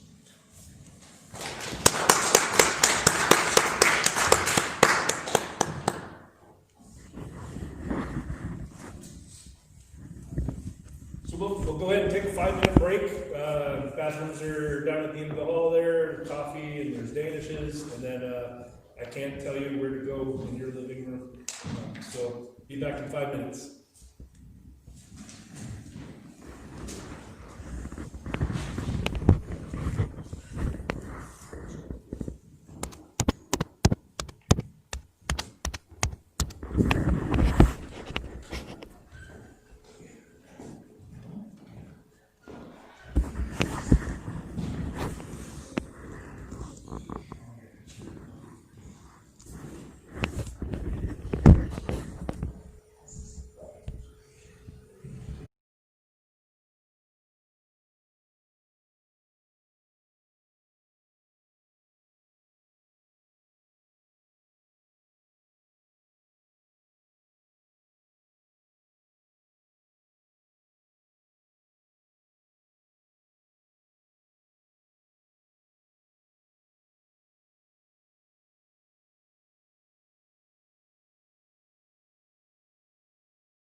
Okay, it's unmuted. Okay. Well, welcome back. Again, thank you guys so much for tuning in, for coming tonight to start this conversation. And again, really, that is what this is. This is a beginning of a conversation. I think you've heard it from every presenter. You're not going to hear the complete fix, but really, communication is the fix. Communication of what to do when you are down and out, what to do when you just can't think anymore, finding out that you do have somebody that loves you, and especially your Savior Jesus. So today, here, my little section is relationships. And so, relationships are really difficult. And relationships in 30 minutes are even more difficult. So my thought here is, again, I've said it a few times, we are just starting a conversation. So I hope that we can do something like this each month, every other month. But a relationship course would be good. So as you can see on the screen, you see relationships and the job. And you know Chaplain Dave is not going to do anything without a good old thin blue line flag. How awesome is that? The coffee shop supplied that for the night. But the relationship building that I want to talk to you about is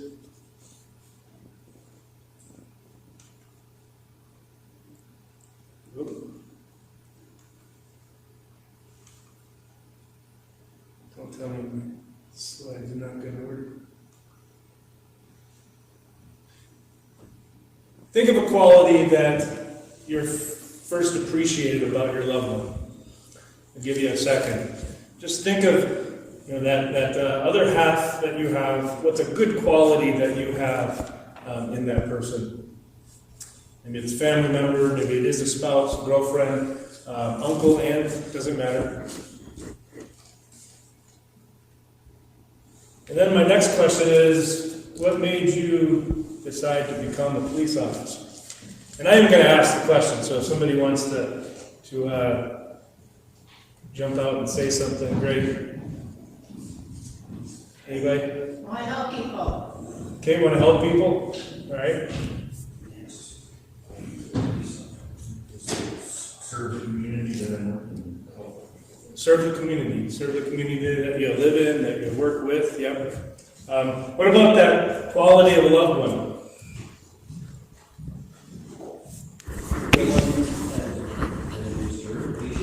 Patient, okay. Good. All right.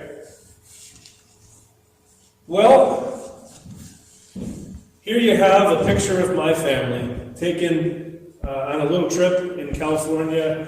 We had served up in Canada for probably at this time about 5 or 6 years, a church up there, and I was a chaplain for the Mounties. Some of the Mounties are listening, so I want you to know that I put you in here, so that's good. But yeah, we were on a vacation in California. I was on really the top of the world. I love the beach, I love the vacation, I love being there, but more than anything, I got the opportunity to serve a congregation up in Canada, the Word of God, and it was amazing. And I didn't know what I was getting into. I graduated from ministry school, and my first call was to another country. My kids, my wife, we all got up, sold everything, moved there. I thought, I'm going to be the best. I am going to be the best chaplain and minister that you could possibly be.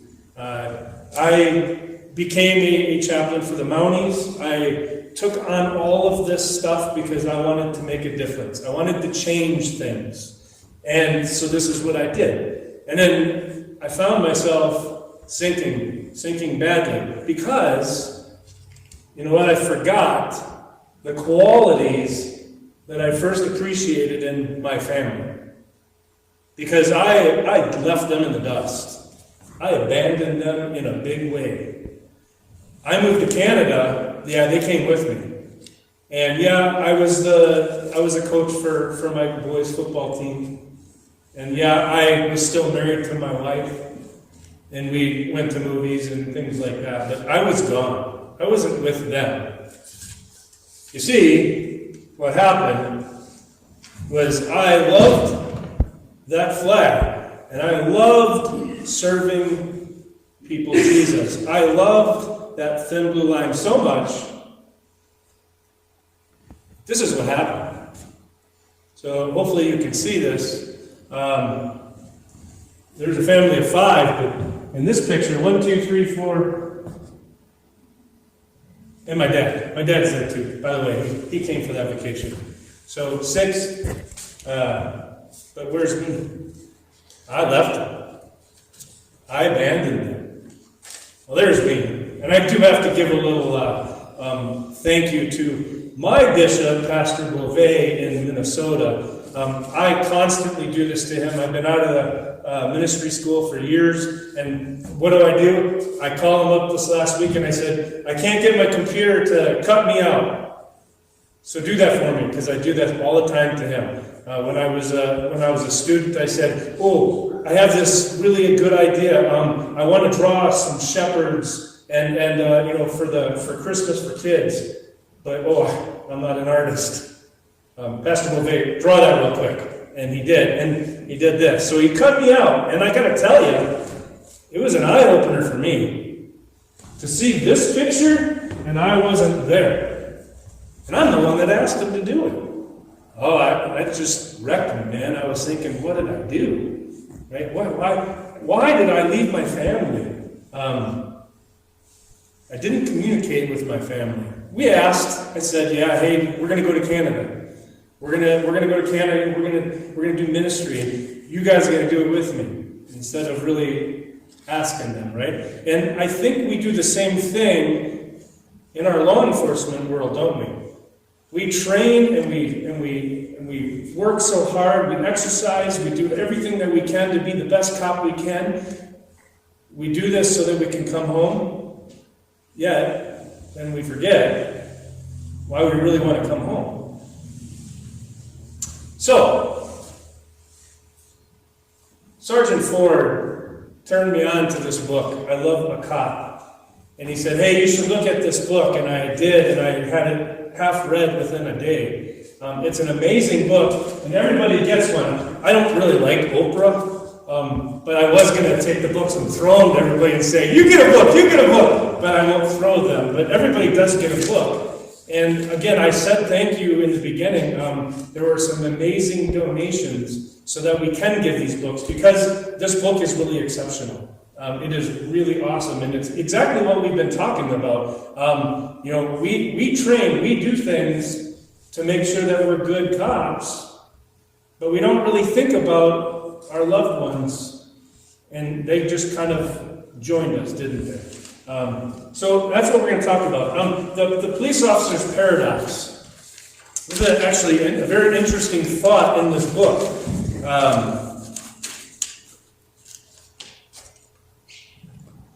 A quote from the book. To function effectively in our job, you must annihilate, smother, suppress normal emotions like fear, anger, revulsion, and even compassion. We are victims of our own success. And when these same normal and appropriate emotions surface in a personal relationship, we automatically shut them down. And then we wonder why. Over time, the people we care about the most complain that we are aloof, that we're cold, that we're uncommunicative. Would you relate? Do you agree? Yeah. Another quote. Officers have been indoctrinated to keep a lid on their feelings.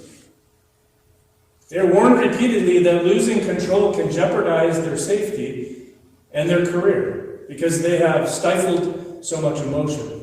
They fear that letting out just a little may start a flood that can be stopped and take your gun. Right? So, and Kevin, you really hit on this. So it's kind of interesting. Respond, don't react. Respond, don't react. What are you trained to do in your job? You're not trained to react, are you? Because if you reacted at every little thing that happened on the street, what would happen? Yeah, it'd be messy. And I learned that from you guys. I'm riding with you all the time. Is don't react, because boy, when I was the young, wet behind the ear, well, I was young when I met you guys, but yeah, I was still green though. I wanted to react to everything. Look, I think he's got a gun. He didn't have a gun. But I felt that way.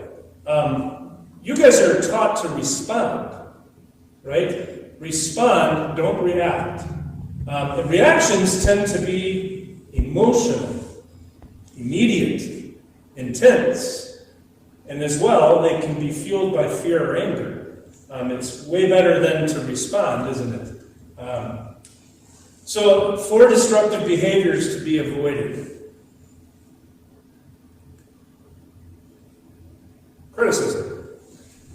So you've had a hard day at work, you're tired, you're frustrated, you're not feeling well, and something happens when you get home, and we find ourselves communicating, right? No. Sometimes we find ourselves criticizing, right?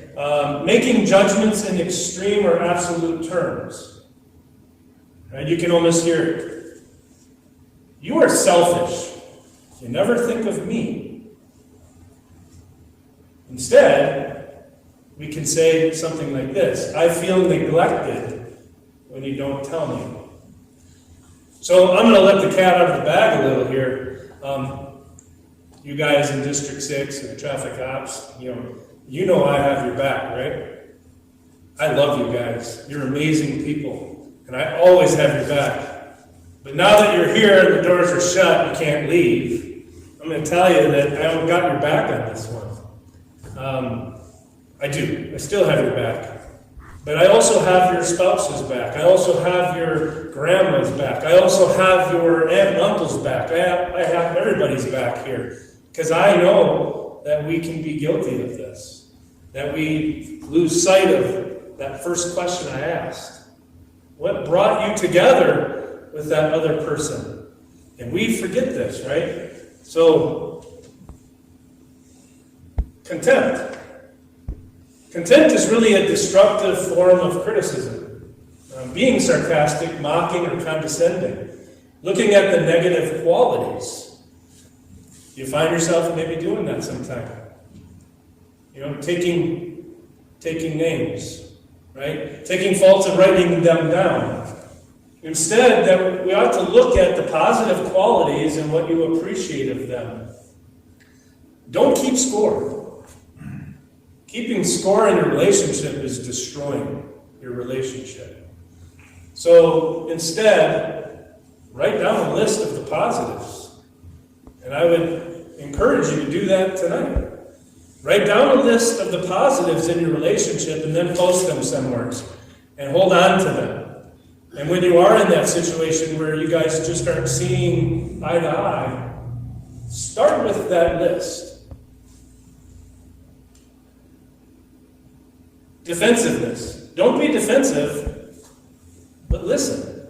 And again, I think, Sergeant Ford, you were saying that about your officer who comes into the office, right? Same thing in your family. Don't be defensive. Don't say, I got to fix this. Instead, listen to them. We as people tend to get in an argument that was really avoidable. And it stems from a misunderstanding. I don't know how many times, my wife and I have been married for over 30 years. I don't know how many times we've been in an argument where not only I can't remember why we started arguing, but that was just stupid. But we allowed ourselves to argue instead of look at who we are together, right? We became defensive. We wrote the negatives down instead of the positives, right? Stonewalling. If you can't listen right now, then communicate that. Communicate that. come back to it. So if you really can't talk to each other right now, and there's going to be a time when that happens, communicate it and get back to it. Is your relationship, so this is where we're going to get down and dirty here. I want you to think about this. Is your relationship life-sucking or life-giving? Does your relationship suck or does it give? Statistics you'll find in the book, there are more negative than positive in your relationship. That would probably be life-sucking. Positive interactions are verbal or nonverbal expressions of fondness, admiration, respect, and regard for each other. Those are obviously positive. In a happy relationship, statistics say that the positive outweigh the negative 20-1. 20-1. When the same couple is in conflict, though, the ratio drops to 5-1. And pre-divorce becomes 1-1. Life-sucking, life-giving. This comes back to that first question I asked. What brought you guys together? Why do you love each other? Why do you want to be around each other? If you don't think about that all the time, and instead think of all the not so great things, what's going to happen? It's going to be a life-sucking relationship, right? Not life-giving. Another quote here in the book, Steve, who had panic attacks. After a day of police work, he would return home so exhausted that he would drop into a state of vegetation in front of the TV set, able only to channel surf. He backed off from family activities so often that his wife, Ginger, stopped asking him to be a part of the family, to go with the kids, because risking more rejection. Can we relate? I know I've been there. I'm tired. I just want to sit. I just want to watch the boob tube. I don't want to think about anything. And you know what? There's reason for that, and it's okay. But just remember that picture that I showed you. Don't put something in between the one thing that you value so much, right? So what do you do about this? Well, let me ask you this, actually. Is this a life-giving or a life-sucking situation? It's not a relationship. Yeah. And don't pretend. Just look at the adjectives in this paragraph here, right? Okay, so panic attacks. After a day of police work, yeah, you get exhausted. You've seen a lot of bad stuff. But state of vegetation in front of the TV set, only able to channel surf, nothing else. He backed off from family activities. That really is the key, isn't it? Backed off of family activities. What became more important? Nothing. Really nothing. It wasn't the TV. He could care less about the TV, I promise you. He just was in such a problem that he wasn't moving anywhere, right? Life sucking for sure, right? So really, I'm going to tell you that this slide is probably one of the most important slides that at least I'm going to give you all day long. Forgiveness. Forgiveness is everything. On the job, there's forgiveness. And you know what? I've seen you guys out there working. I've seen you, and I've seen it time and time again, where, a bad guy disrespects you, disrespects the world, breaks the law, spits on you, does all these things. But guess what? I also see you react to them. And I don't see you reacting with, criticism or any of the other things that we talked about. You treat them with respect, don't you? You do. I see it all the time. Because I'm the chaplain that goes, and you all heard it, somebody needs to tase that guy. That's why they don't give me a taser. Because I'd be tasing everybody. No, I'm just kidding. But I see it, and I'm like, I cannot believe that you forgive them. It's amazing what you guys do. You are amazing individuals. But then we go to the home. What's the difference? Wouldn't you think that those that you love, you'd forgive even more? Because you know them, you love them. But unfortunately, our home gets the brunt of it, doesn't it? Not the people that may have caused it, but the people at home. And we need to stop that. So, you see, okay, another flag, right? There was one I found a couple weeks ago, and I couldn't find it, but there was a thin blue line flag with the cross from the sun, and I was so disappointed I couldn't find it. There is forgiveness, and there's forgiveness in Christ. Your Savior, who lived a perfect life, he lived perfectly in place of you.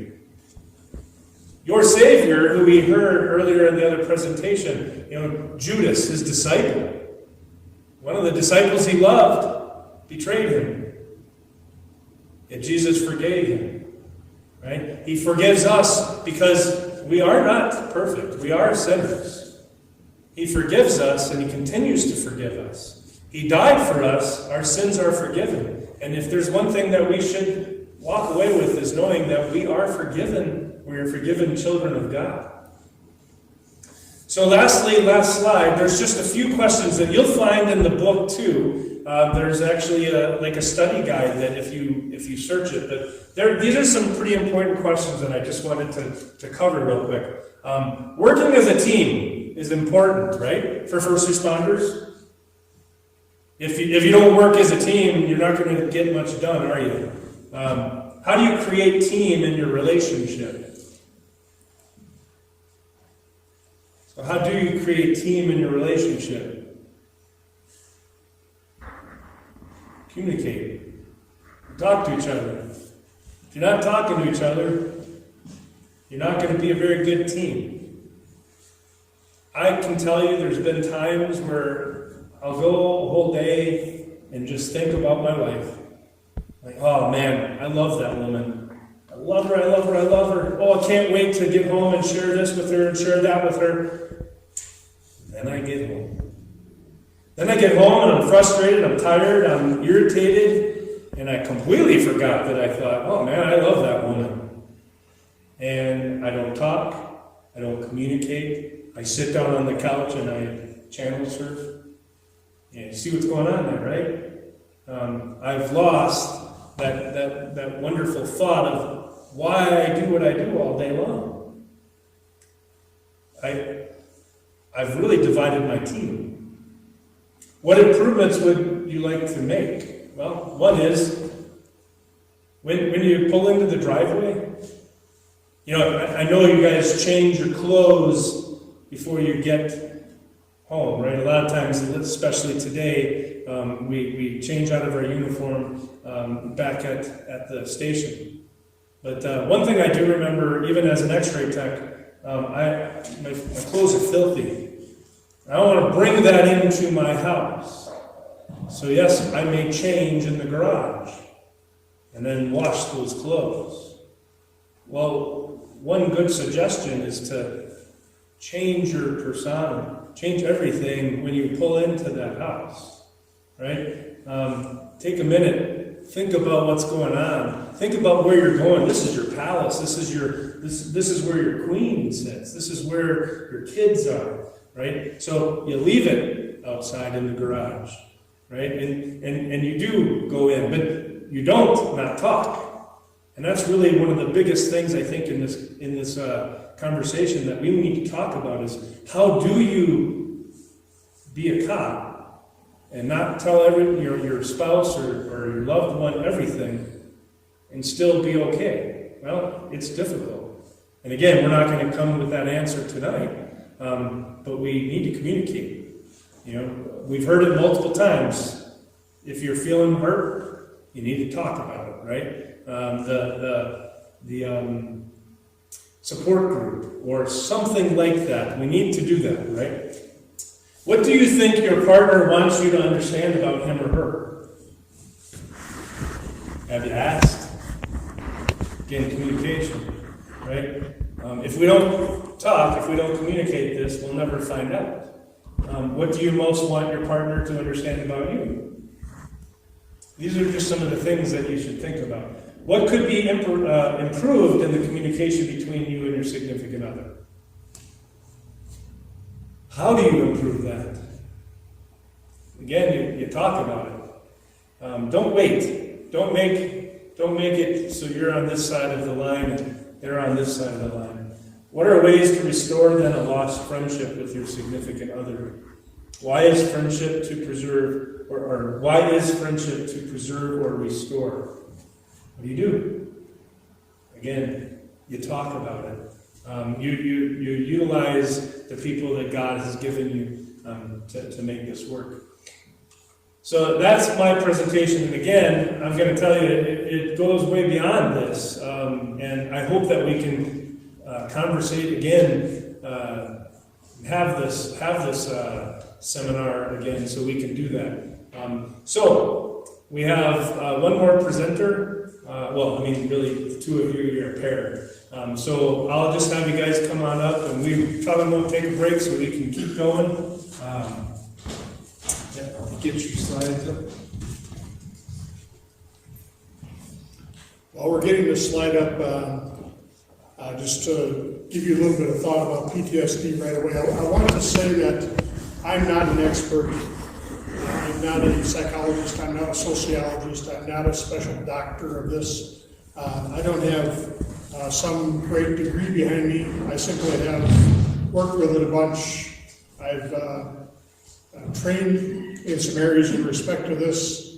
I've had a chance to go to some longer seminars. One I'll mention in the end is called The Pain Behind the Badge, done by an officer who struggled with PTSD, really saw it destroy his life, and then came back and now does presentations to officers, and it's something you could get into your precinct and present by an officer to officers. I got it through International Conference of Police Chaplains. It was excellent. So that's just one example of something that I've studied out there in the past. But post-traumatic stress. First of all, what is it? Well, I want to kind of take the word apart, first of all, and think about stress. Stress is I've had a crisis happen, and now I'm reacting to that crisis. So it might be a good or a bad crisis. So I had stress today in a really good way. I'm going to be talking to some awesome people, and I'm really excited about what I'm going to say to them today. And I'm going to have to get on an airplane. I'm going to go someplace and hope we get there in time. So there's some stress, but that was good stress. Other times it's a really bad thing going on, but that's an emotional reaction to something that's going on in your life. When it is bad and it is a critical situation that is a turning point that becomes such a bad crisis, then there are two ways that this can divide. And we can talk about that stress being, if we're talking Bible terms, being a trial, tribulation, and so on. When we talk about it in psychological terms, we probably use the word traumatic. It's a traumatic stress. It's a suffering. It's an adversity. There's deep pain probably involved. So traumatic, it's an injury that is physical, very possibly, almost always emotional, often spiritual. It's a struggle that you're going to have going on in your heart and your soul for some time, probably because of what's happening there. And when it's continuing after the fact, now it's become afterward. So post-traumatic stress, way after the fact that it's happened, you're continuing to have an ongoing emotional, physical, spiritual struggle with that crisis. That's post-traumatic stress. I said already it can be good or bad, and I'll not say more on that for now. What I do want you to get, though, is this top thing here, that it involves a situation that's out of your normal. We're not used to this situation, and that's part of why we may not handle it well. If we are used to it, it still could be something we struggle to handle, but typically we're not used to it. I'm not used to getting shot at. Even officers, I could say, aren't really used to getting shot at. You don't say, yeah, it happens to me every other day. No, it doesn't every other day. It's a huge thing when it happens, or when you have to pull that gun and shoot at somebody else, it's a huge thing. In your normal life, there's something that goes on that psychologists call talkback. Talkback is something that's happening inside you all the time. You might not think about it that way. You might just say, well, only strange people do talkback. But no, the reality is you talk to yourself all the time. You do something and then you tell yourself that was good or that was bad, or I wish I'd have done this, or I wish I'd have done that, or if only I had done it this way, that might have had the outcome. That's talkback. You're doing this inside yourself talk. And very, very normal, very much part of our lives. But when that talkback is distorted, when it's twisted, now we have a problem. So here are some examples of twisted talkback. One is polarization. You make it only good, only bad all the time. Some families grew up that way. Another one, everything is bad. One psychologist I talked to called this awfulizing. Everything is always awful. You're always looking at the negative, always bad. And the third one, overgeneralization. It's always, you always do it, you never do it. Good way to fight it. Really good way to fight it. And when we put ourselves in the camp of always good or always bad, or those people are never good, or anybody who is not whatever it is, pick your thing, whether it's skin color or it's attitude or it's profession or it's whatever, they're always bad or they're always good. That's how we get in these conflicts that we have going on in America right now, because we got a bunch of people who are putting everybody in the same camp, and they're always saying about them, and they're never reading about them in a very false way. So each one of these are destructive things, and this last one especially is really, really common in abusive relationships. When you see someone attacking, especially in domestic violence, often you find the always never thing.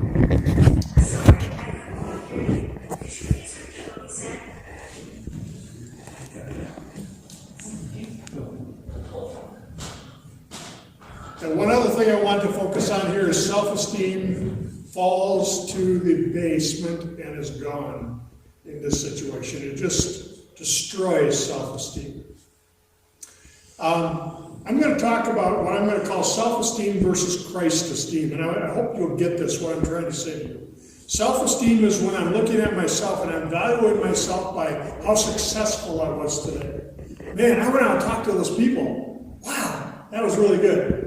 Oh, I got back and realized that I forgot to put the drain plug in my car when I changed my oil, and I've destroyed my engine. That's really bad. Or whatever it is, up and down, up and down, up and down in our lives. We're struggling all the time with what we do right, what we do wrong. And so if we measure ourselves by my successes and my losses, I'm going to have a really bumpy life.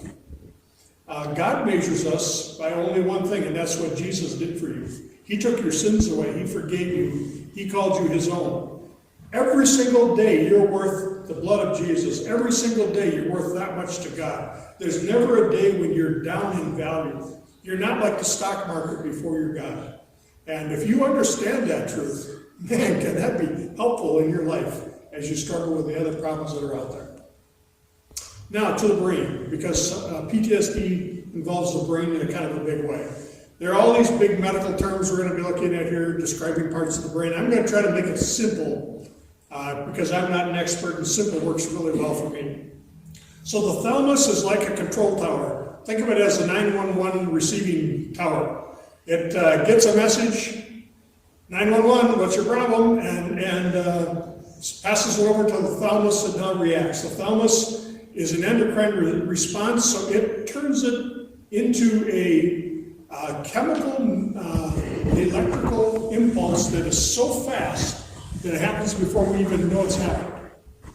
The hippocampus translates and decides what should be done about it, and will continue to analyze it and send those analyzed information to the front of your brain that does the thinking, the frontal cortex. In the meantime, the amygdala is a part of your brain that is saying, I'm going to react right now, and until the front of the brain gets caught up, I'm going to either tell you right now to flee or to fight or to freeze. I'm going to do one of those things, but I'm going to do it right now until the rest of the brain can catch up. I'm going to be in command and watching over you until then.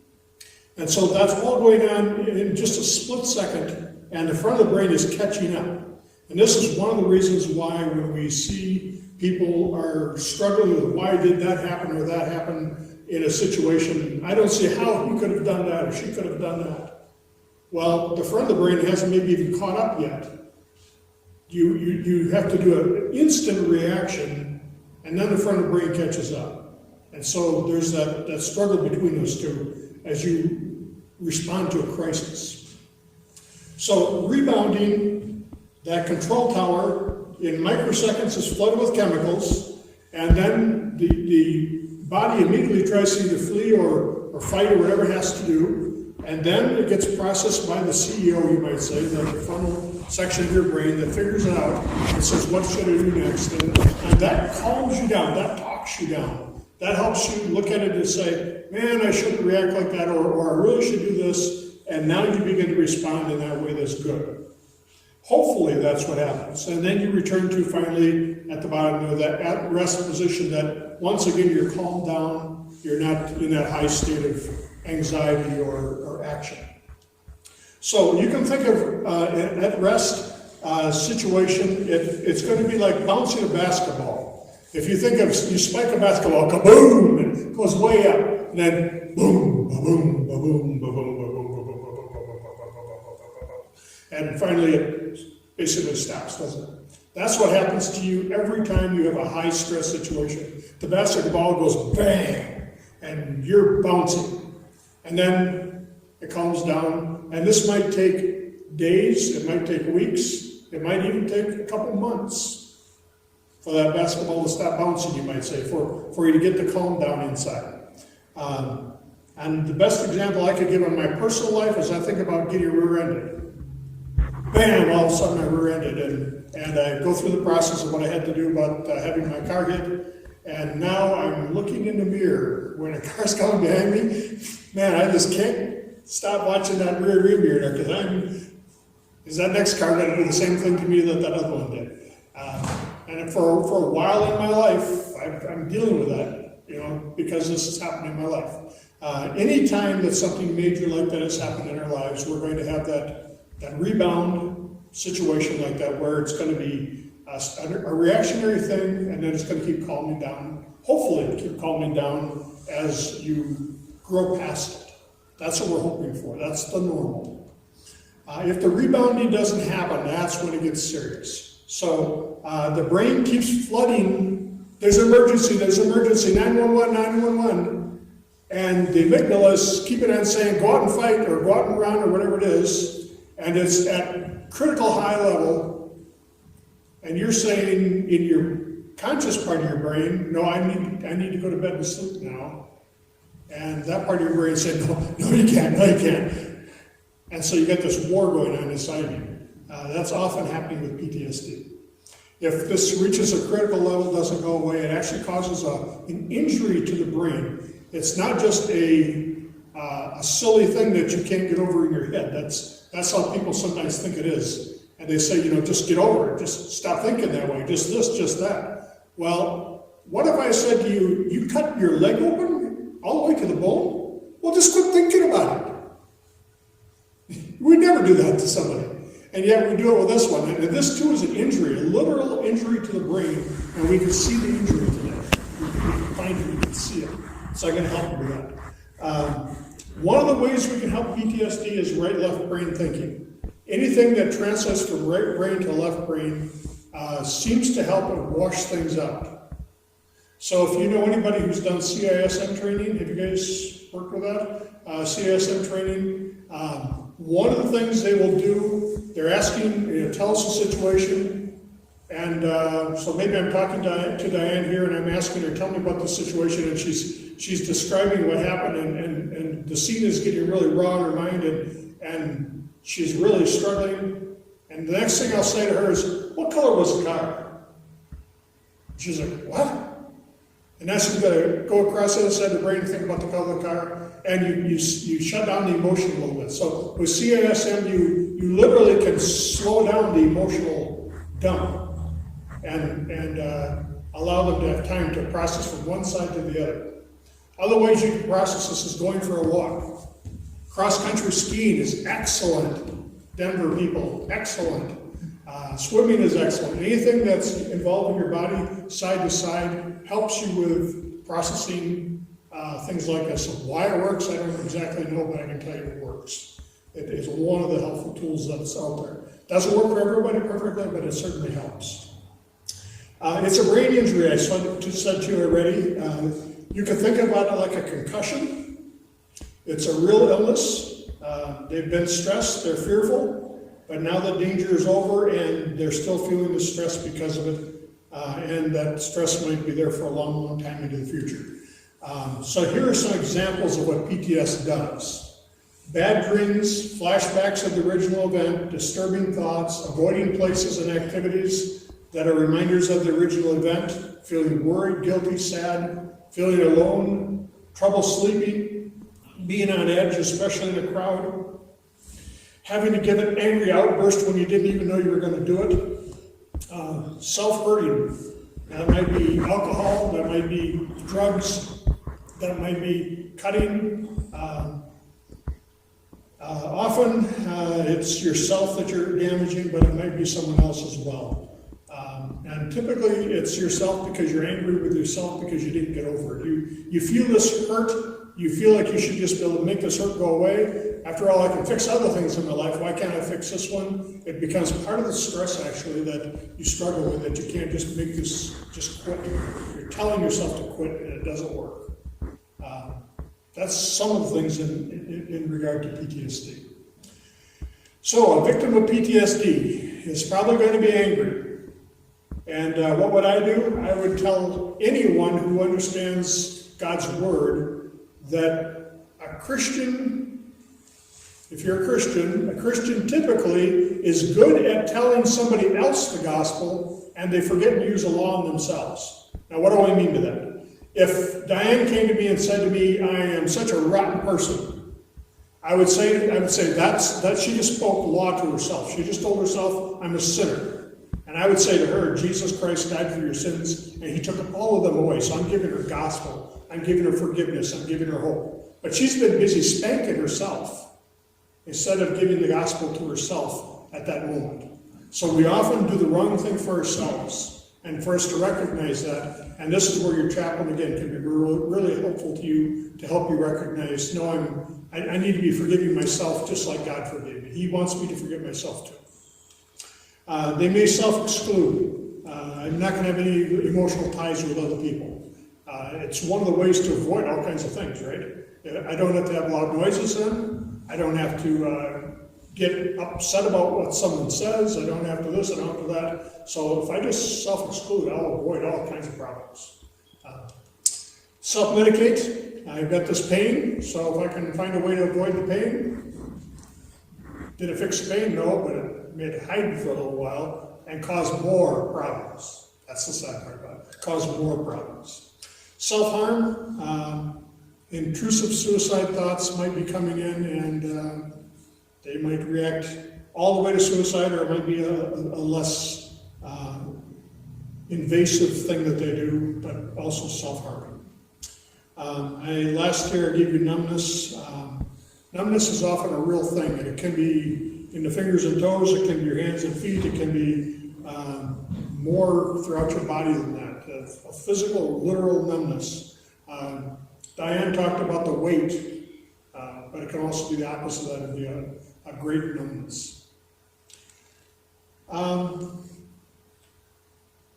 What I put this in here for is to make you stop and ask yourself, am I punishing myself by what I'm doing, or am I avoiding pain by what I'm doing? And both of them are not acting in a way to fix. Is it evidence that I also had moral injury going on in my life? Because so often that's behind these other things. The moral injury's happened, it's not been healed, and that allows me to continue to have this guilt going on, this frustration going on, this bitterness going on, and it puts me in a really negative place if that's happening in my life. I'm going to. PTS, post-traumatic stress, causes brain injury, and it can go on to be PTSI, truly an injury to the brain that then becomes a disability. And when that happens, the hippocampus goes into a shrinking, and that part of the brain goes dark, literally. When I say goes dark, I mean it stops communicating. It's like it went to sleep. And then the frontal cortex, part that should be the CEO thinking, is flooded with chemicals that it shouldn't be having, and so then the amygdala hijacks and takes control and doesn't allow the brain to work in the right way. So this is a picture of a healthy patient right here, and there's right over there in the red, one who's got the shrunk hippocampus with PTSD. So they can literally see what damage is done. That's one example. Another example for you, this is triggering. The PTSD patient is having spots in the brain that are firing and firing and firing, and they can't get them to shut off. So why aren't you sleeping at night? Well, here it is. Because it won't shut off and I can't get over it. And because it continues to fire, you could think of it like if I were running almost like a soldering iron, you know, it's just hitting, and it's actually causing like a scar tissue spot in there that's destroying the brain. So here is hypo, that's underactive, and then hyper, overactive, just giving you examples of different things here. So PTSD is on the far side. This is PTSD over here on this far side. And then social anxiety is number 2. Specific phobia is in number 3, and the one closest to me on the right-hand side is fear. And again, each one has a different spot where the brain triggers. But notice with PTSD, they're blue instead of red. They didn't make it blue because they think they're cops. That's not what it is. It's blue because it's saying to you it's shut off. It's shut off. It's not working where it's supposed to work. It's no longer reacting the way it used to react. It's actually caused like a numbness to be going on. So when someone is struggling with PTSD and they're not coming home and talking, it can be an even bigger thing going on, is what I'm saying to you. And to get help is so critical. This picture is allowing you to look at the amygdala, especially here in respect to PTSD is in the red, social disorders in the blue, and a specific phobia like I'm afraid of spiders in the yellow. And I especially wanted you to see how the PTSD is causing not so much in the amygdala, but especially in the cortex here, the PTSD is firing when nobody else is. So everybody else is asleep, it's just firing away over here.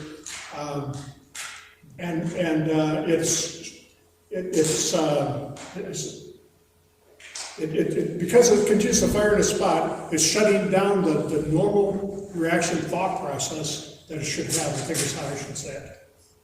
Okay, I took this already, I'm going to jump ahead of this. I'm going to jump here a little farther. What I tried to do with this one is kind of put it into police words or fire words. The thalamus is getting, the 911 center, how can I take this call? And the bells are going off now because of what the thalamus sent, sending that to the hippocampus, saying, here's where to go. This is what station to go from. This is where to go to. This is what's got to happen. And the amygdala is saying, until that time that we got this all figured out, I'm in control. So the amygdala is doing its thing. And the hippocampus is taking pictures, click, click, click, click, click, click, click, as fast as it can go. So, if I asked you, think back, and I could use Officer Ford as an example. I won't ask you to respond to this, but I could say to you, tell me what it smelled like where you got shot at, or describe for me the color of something. And people will say, I can smell the green grass that was just cut on that day, or I can remember the smell the burnt whatever it was, or I remember that I can still hear the tires. They are just solid in your mind, because this moment, unlike the rest of the things that happen in your life, your mind is taking pictures 100 miles an hour, just click, click, click, click, click, click, click, and those ones are being stored.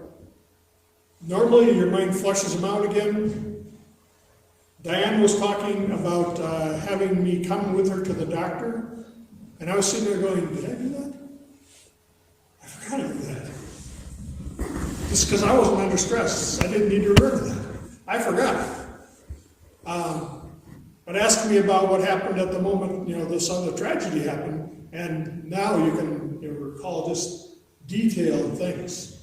I talk to people who can describe just the detail. Maybe they had television, that's the only thing they saw, but man, they saw the little spot of just details. And they'll say often, it felt like time stopped, right? It's like it was in slow motion during that time. That's because of click, click, click, click, click, of every second.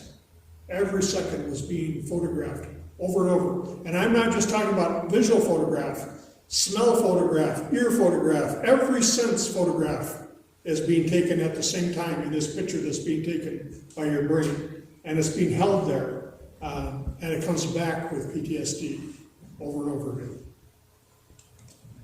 The CEO can be taken over and not be able to give its proper response. This is what we'd like to happen, but it doesn't always work. If this is hijacked, the amygdala keeps a loop and destroys the ability of the others to do their work. I've said that, I think, enough. Standard brain activation due to stress, and then the failure to activate as a result of PTSD. The yellows are the standard brain, and the whites are the PTSD victim not firing in the same amount or the same way, because the message isn't going to the frontal cortex in the same way.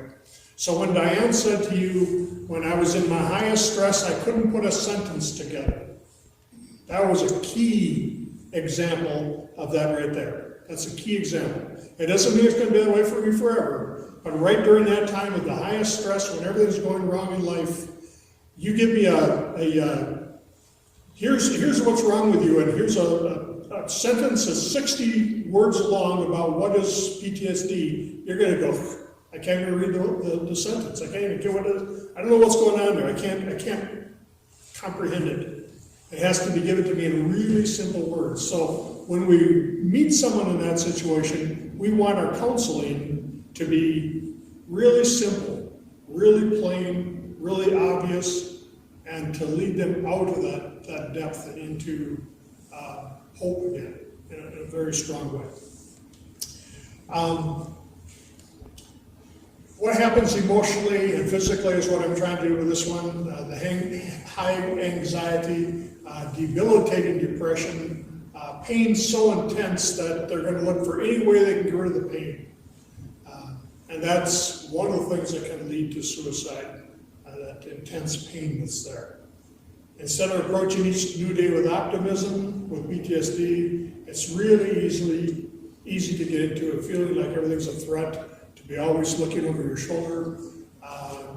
The typical thing, you go to a restaurant with your family, where are you going to sit? Well, right here, with my back to this wall, seeing the door, seeing every window, and being ready to do anything I need to get my gun out, I'm ready, because I'm going to be the place I'm going to be to protect myself in every direction. That's way over the top with PTSD, very typically. Then the risk behavior is the opposite. I don't feel anything anymore.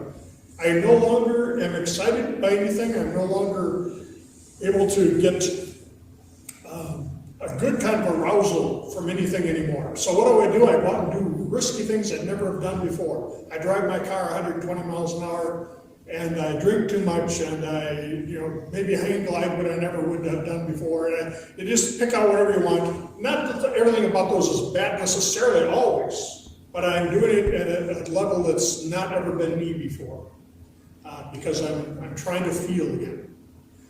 That risk behavior is often there, trying to feel alive So when I talk to officers, I invite them, consider the first time you had a traumatic experience, or consider the last one you just had, and consider the toll that you had on your body, consider the effects that it's had on your mind and your spirit. And then I'm going to give you a little phrase here, and I'm going to ask you, is this an officer with PTSD? And here it is. I've given this to a number of officers, this little sheet here. It is at moments such as these that one is transformed into a survivor. The person goes from simply living to living against the odds. The person goes from spontaneity to endurance, from carefree to watchful, from trusting to self-protective. People who continue on in unpredictable and unsafe situations must draw on tremendous reserves of courage, endurance, and strength in order to go on. I think of officers often being in that situation, drawing on your inner reserve to go on in a tough situation. On the one hand, to be a survivor is to rise above the difficulty, to move on in spite of the pain, to defy the odds. On the other hand, it means living a life that has been profoundly affected by an atrocity. You develop certain thinking patterns to live with the experience. You create coping mechanisms to manage the horror of it all. The experience shapes you. It results in a life lived in reaction to, in protection against, in defiance of a horror that you would like to forget. You've known voices that lie, distort, and deceive. In an attempt to survive, you too have learned to lie, distort, and deceive. You pretend you are all right while you are dying inside. You say it was no big deal when your insides were ripped apart.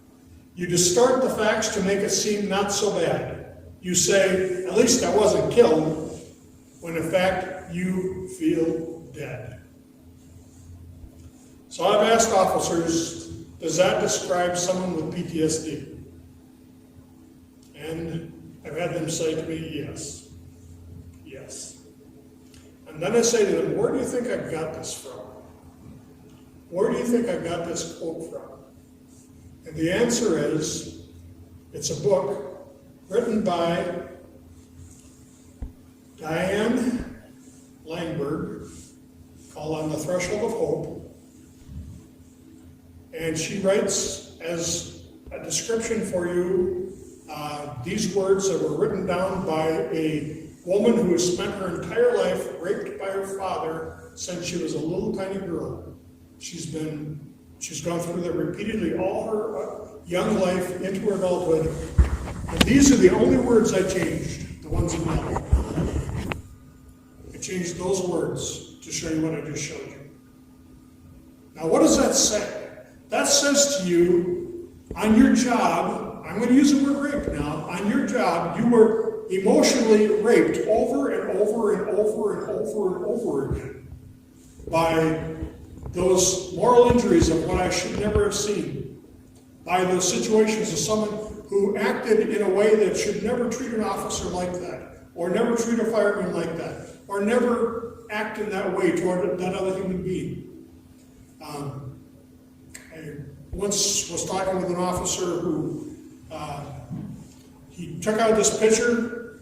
It's a picture of a girl who's 14 years old with a bullet hole in the front of her head. He slapped it down in front of me and he said, I want to talk to this mom and say to her, what were you thinking? Why didn't you have her home in bed?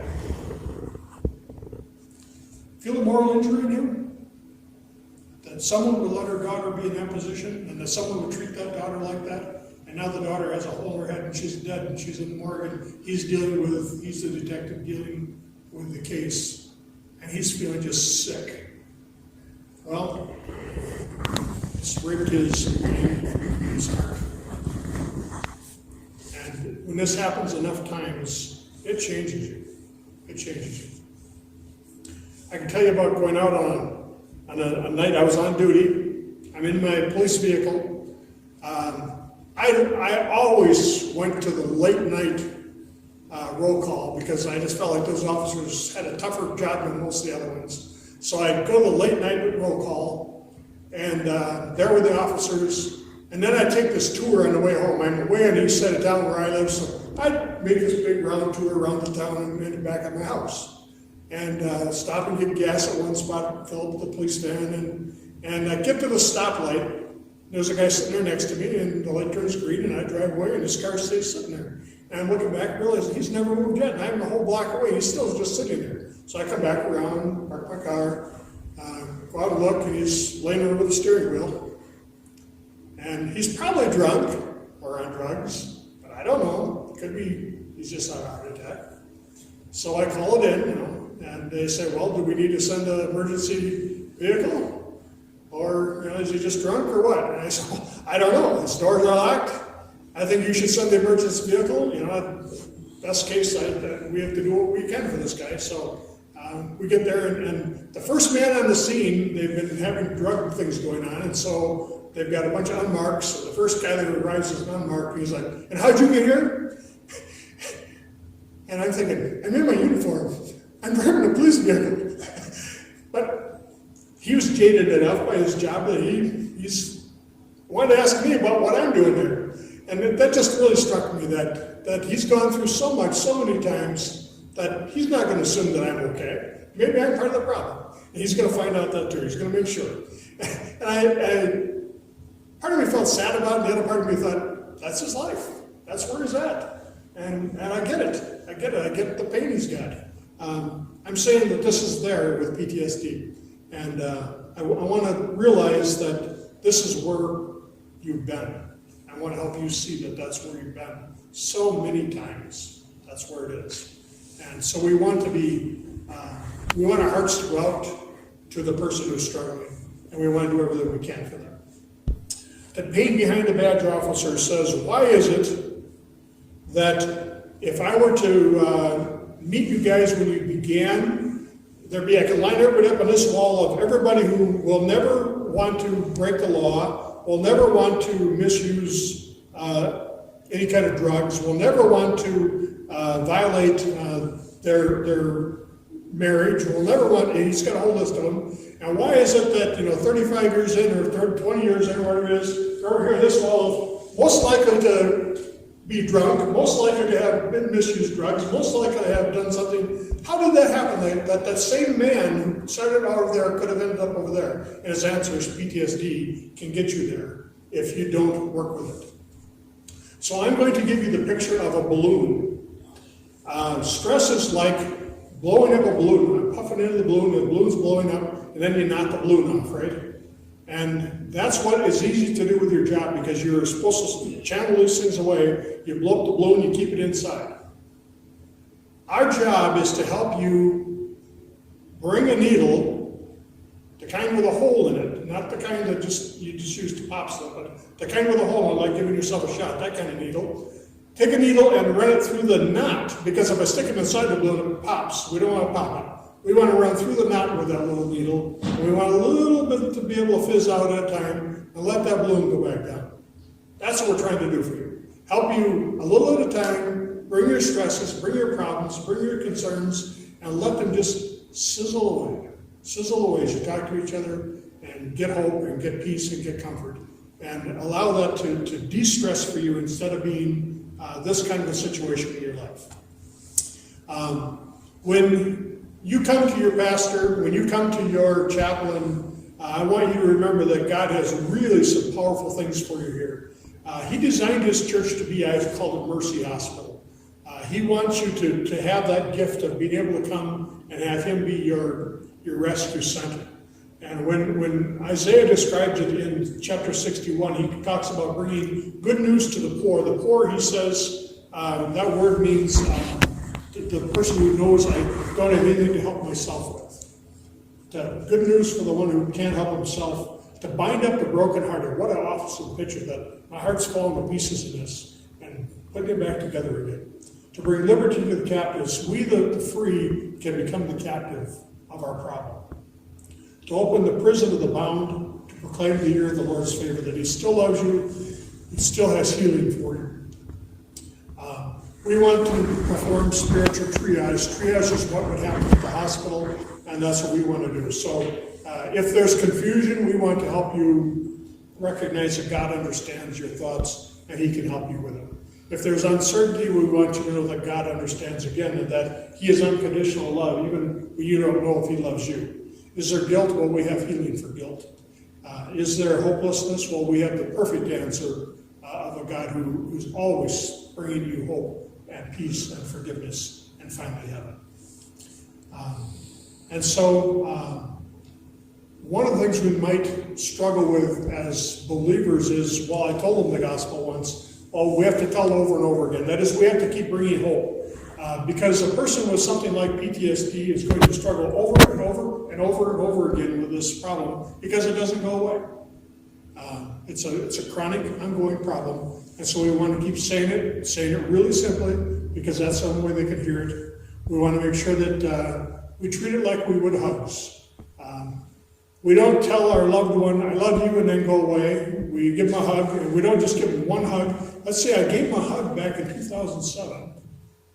No, we keep doing it, and in the same way, we want to keep giving God's hugs to God's people as well. So the competition, that's Satan himself. He's going to be fighting like crazy, and my own nature is going to fight against it, and I want to bring the hope that God has. So I'm going to try to say it in new ways that will be hopeful and helpful to people as they look at the struggle that they've got.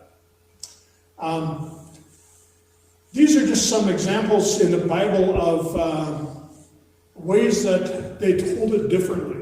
And I say that because I think sometimes we need to tell it differently to help the officer or the first responder be able to hear it. So there was a guy who was told the story of a sheep, and that's how he was brought to understand it. The prophet Nathan talked about a sheep, and he used it to talk to David.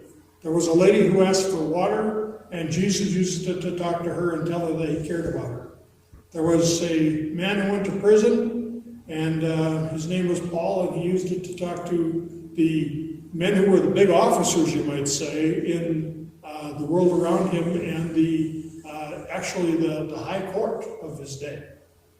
And there are just all kinds of different ones like that. So what can we do? Well, don't forget your family, don't forget your friends, don't forget your church, and I especially want to again to say your support. Institutional Ministries is where I'm from. If you want more information about me, it's back there. Also, I have a moral injury tract for you back there I want you to have, and I want to allow your precinct to have them. Stand by your man, that's so important. Stand by your woman, stand by the person who's struggling with this situation. And then my last one here, remember that it's not losing your mind. It's not that you've failed or something, it's something that happened to you. We don't call you a failure because someone shot a hole through your hand and your hand doesn't work as well as it used to. So I shouldn't call you a failure because someone has hurt your brain. And my last one here, get help where it's needed. And Christian Family Solutions is a group that we use as a counseling agency, but there are other ones out there as well. This next thing here, I want you to think about secondary PTSD. So if I'm talking to your family member, my concept to your family member is recognize that there's compassion fatigue that not only the officer has, but also the family member has as they deal with helping you. And then there is secondary PTSD that is because you're struggling, they struggle with you. If you're watching your back, they're going to start watching their back with you. It continues to go on. So the helpers also, I want to say to them, don't go it alone. We want to be there doing it together, watching each other. This is back to David. David in Psalm 31 is a really strong example of he comes to the Lord in prayer and saying, God, I can trust you. I'm taking refuge in you. I'm letting you turn your ear to me and listen to me. I'm asking you to be my refuge. But then he's also saying, you always were there for me in the past. Every time I was in a problem, you always were there for me. And so that's the next portion that he praises. I've always seen you be there for me.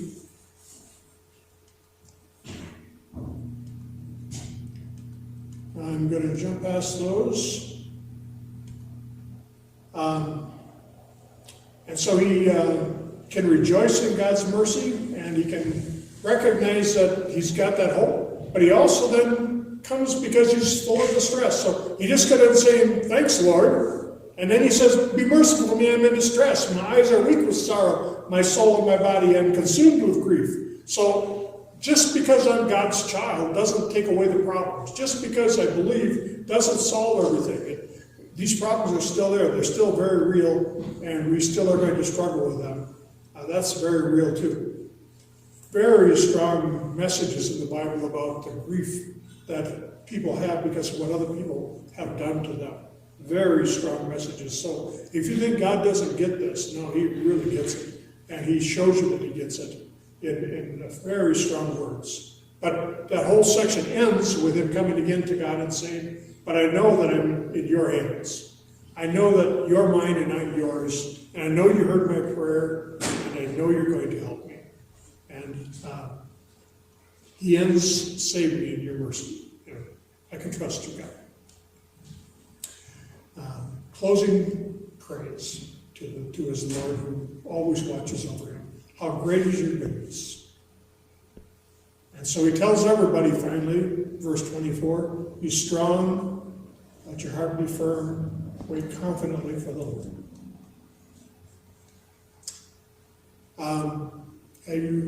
I'm assuming you've all worked with 444 breathing or one of those types of breathing techniques. That's really, really helpful. If you haven't done that, I guess talk to me about it. I'm assuming you have. I already talked to the bilateral from side to side of the brain thing. And again, I want to encourage the support group. A clinician, they specialize in your brain. They specialize in the physical things that you might have going on. And so use them too. Don't be afraid to use them. And recognize that almost never does PTSD just get better without help, without working on it, without letting your family know, without getting support people to help you. It doesn't just fix itself. Just like you don't have a broken leg and say, I'm just going to ignore it, it's going to go away. Same way here, don't just ignore it and think it's going to go away. Get help. And be patient. American concepts, anything that lasts more than 2 days is too long, right? COVID, one of the reasons you're struggling with this year is people aren't used to having to deal with anything long term. And COVID's lasting, and because they're feeling frustrated about that, you're one of the targets. Unfortunately, you're one of the targets. It's not all political, it's not all other things. Part of it is emotions running high with the stresses of it, and they're using it on you. Well, this too, long-term injury that's going to have a long-term fix. And there may be healing. It may not be perfect healing till heaven, but there may be healing. And expect it to be a longer haul and keep working with it. Some of the resources I've used that I strongly recommend, Wright has a good example of working with crisis and trauma. The Body Keeps a Score is one that describes how when something's going wrong in my brain, it affects the rest of my body. Stranger in My Bed is describing someone coming back from the war and the wife's perspective of what it's like to deal with someone with PTSD. A pastor looks at PTSD as a book written by one of our professors that I've studied under him and had that course. You've had the course as well, correct? No, you didn't have it yet. You've had the course. I Love a Cop is the one that you're having recommended to you right now. And Christian Family Solutions is another place I recommend for great counseling. And then I want to say thank you. I want to thank each of you because, man, you are just such an important part in each of our lives. And where you put yourselves for us, I just honor you for what you do. And so I hope that I'm bringing a little bit back to you of what I think you do for me. That's why I'm here. My second thing there, the International Conference of Police Chaplains, has been a really good source for me of studying a bunch of different areas from how to do a call, a death scene to learning this pain behind the badge. I took it there, I ended up buying the course, taking it home with me as well, but highly recommend it, the pain behind the badge. Wells Chaplaincy is the course that your chaplain has been enrolled in as well. And the Kubley Foundation, I just put on there because I say thank you to them a lot for their work in suicide and prevention areas of related to depression type things. They work in Wisconsin. They weren't ready to fund being over here, but they're an excellent group that's been very helpful to me. Diane, do you want to add any words yet? Just briefly, you talked about the self-talk, and I think one of the traps I fell into, maybe you guys do,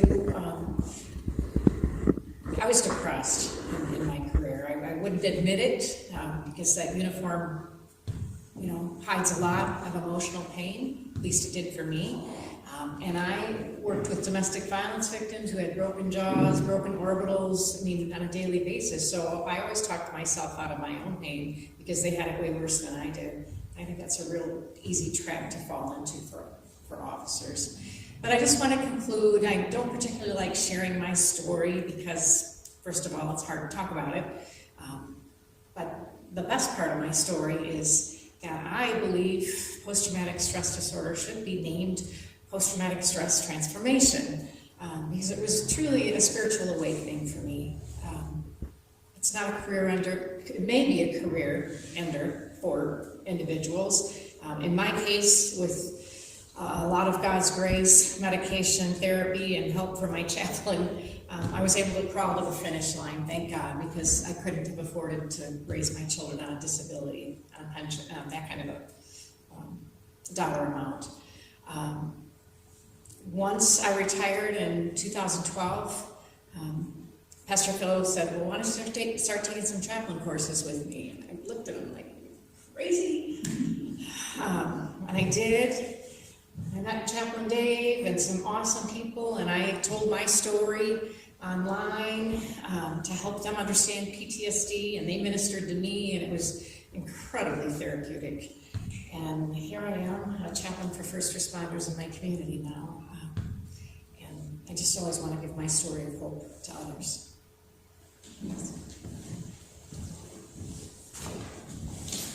One more little thing that I'm going to add.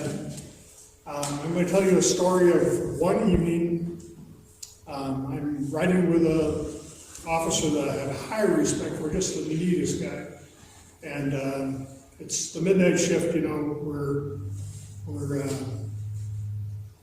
probably at 4 in the morning. It's that time when he's taking his break and he's writing some reports and we're sitting.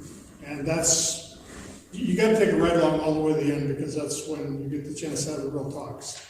And at 4 in the morning, he says to me, I know that taking this position I have, I might die for my family, I might die for my city, I might die for my country. I'm okay with that. But if I shot somebody, would I go to hell?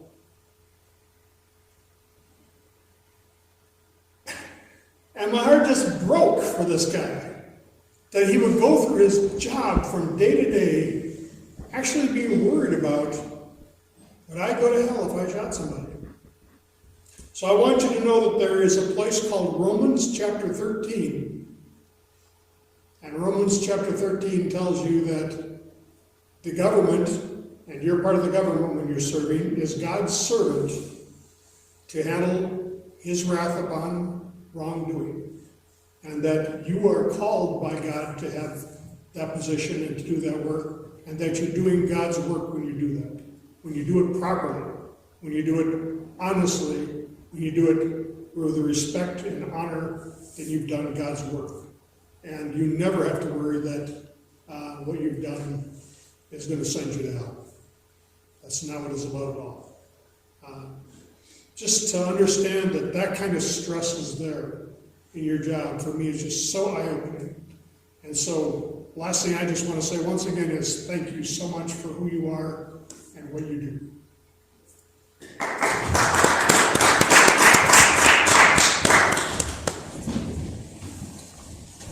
Thank you, chaplains. So just in closing, again, thank you all. Thanks for coming. Thanks for starting the conversation. Because again, that's what we're doing, is starting a conversation. I hope and pray that we can take this one step further, and we'll do it each month, and we'll do some amazing things. You had talked about support groups, so I really hope that we can start that. There's a couple other things that I wanted to just highlight, I guess. One of them is you have a peer support group. Use it. If you are down and out and you need to talk, communicate.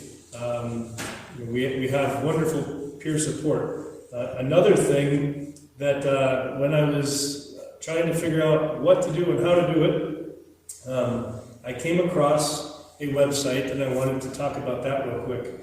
It is actually called Post-Tour Processing, PTP. And I'll just read a little segment here. We have created an anonymous, confidential, secure protocol for law enforcement officers post-tour processing, which will affect changes in the area of reducing stress, alcoholism, divorce, suicide, all the things that we've been talking about. It is important to understand the process that allowed the development to create the system that will change policing in the most positive ways in decades. So this entity is by police, for police, with police. Post-tour processing is an independent, not-for-profit group of committed and concerned retired police officers, police professionals, chaplains, that wanted to do something, that wanted to take it a step further, that wanted to have the conversation. And what it's like, it's a lot like peer support. What happens is, let's say and the reason why they call it post-tour is you are coming off a really rough shift, and you're having a hard day.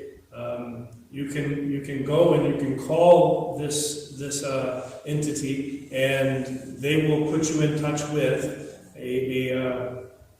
somebody, a counselor, somebody that will listen, somebody that will talk with you. And if there needs to be more said, then you can actually get transferred on to another one, and until we need to go to the professional help kind of a thing.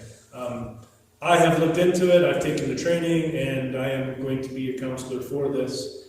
So it's just one more way. And the nice thing about this is nobody knows, because you really are a number. So they give you are a number, you get connected to somebody that might be in Florida.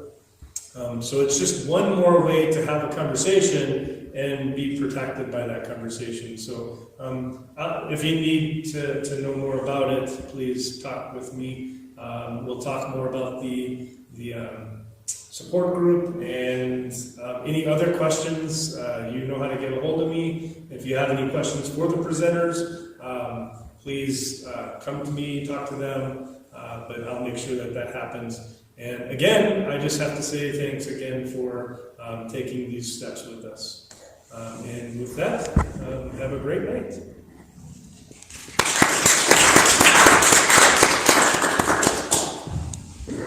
Well, thank you guys.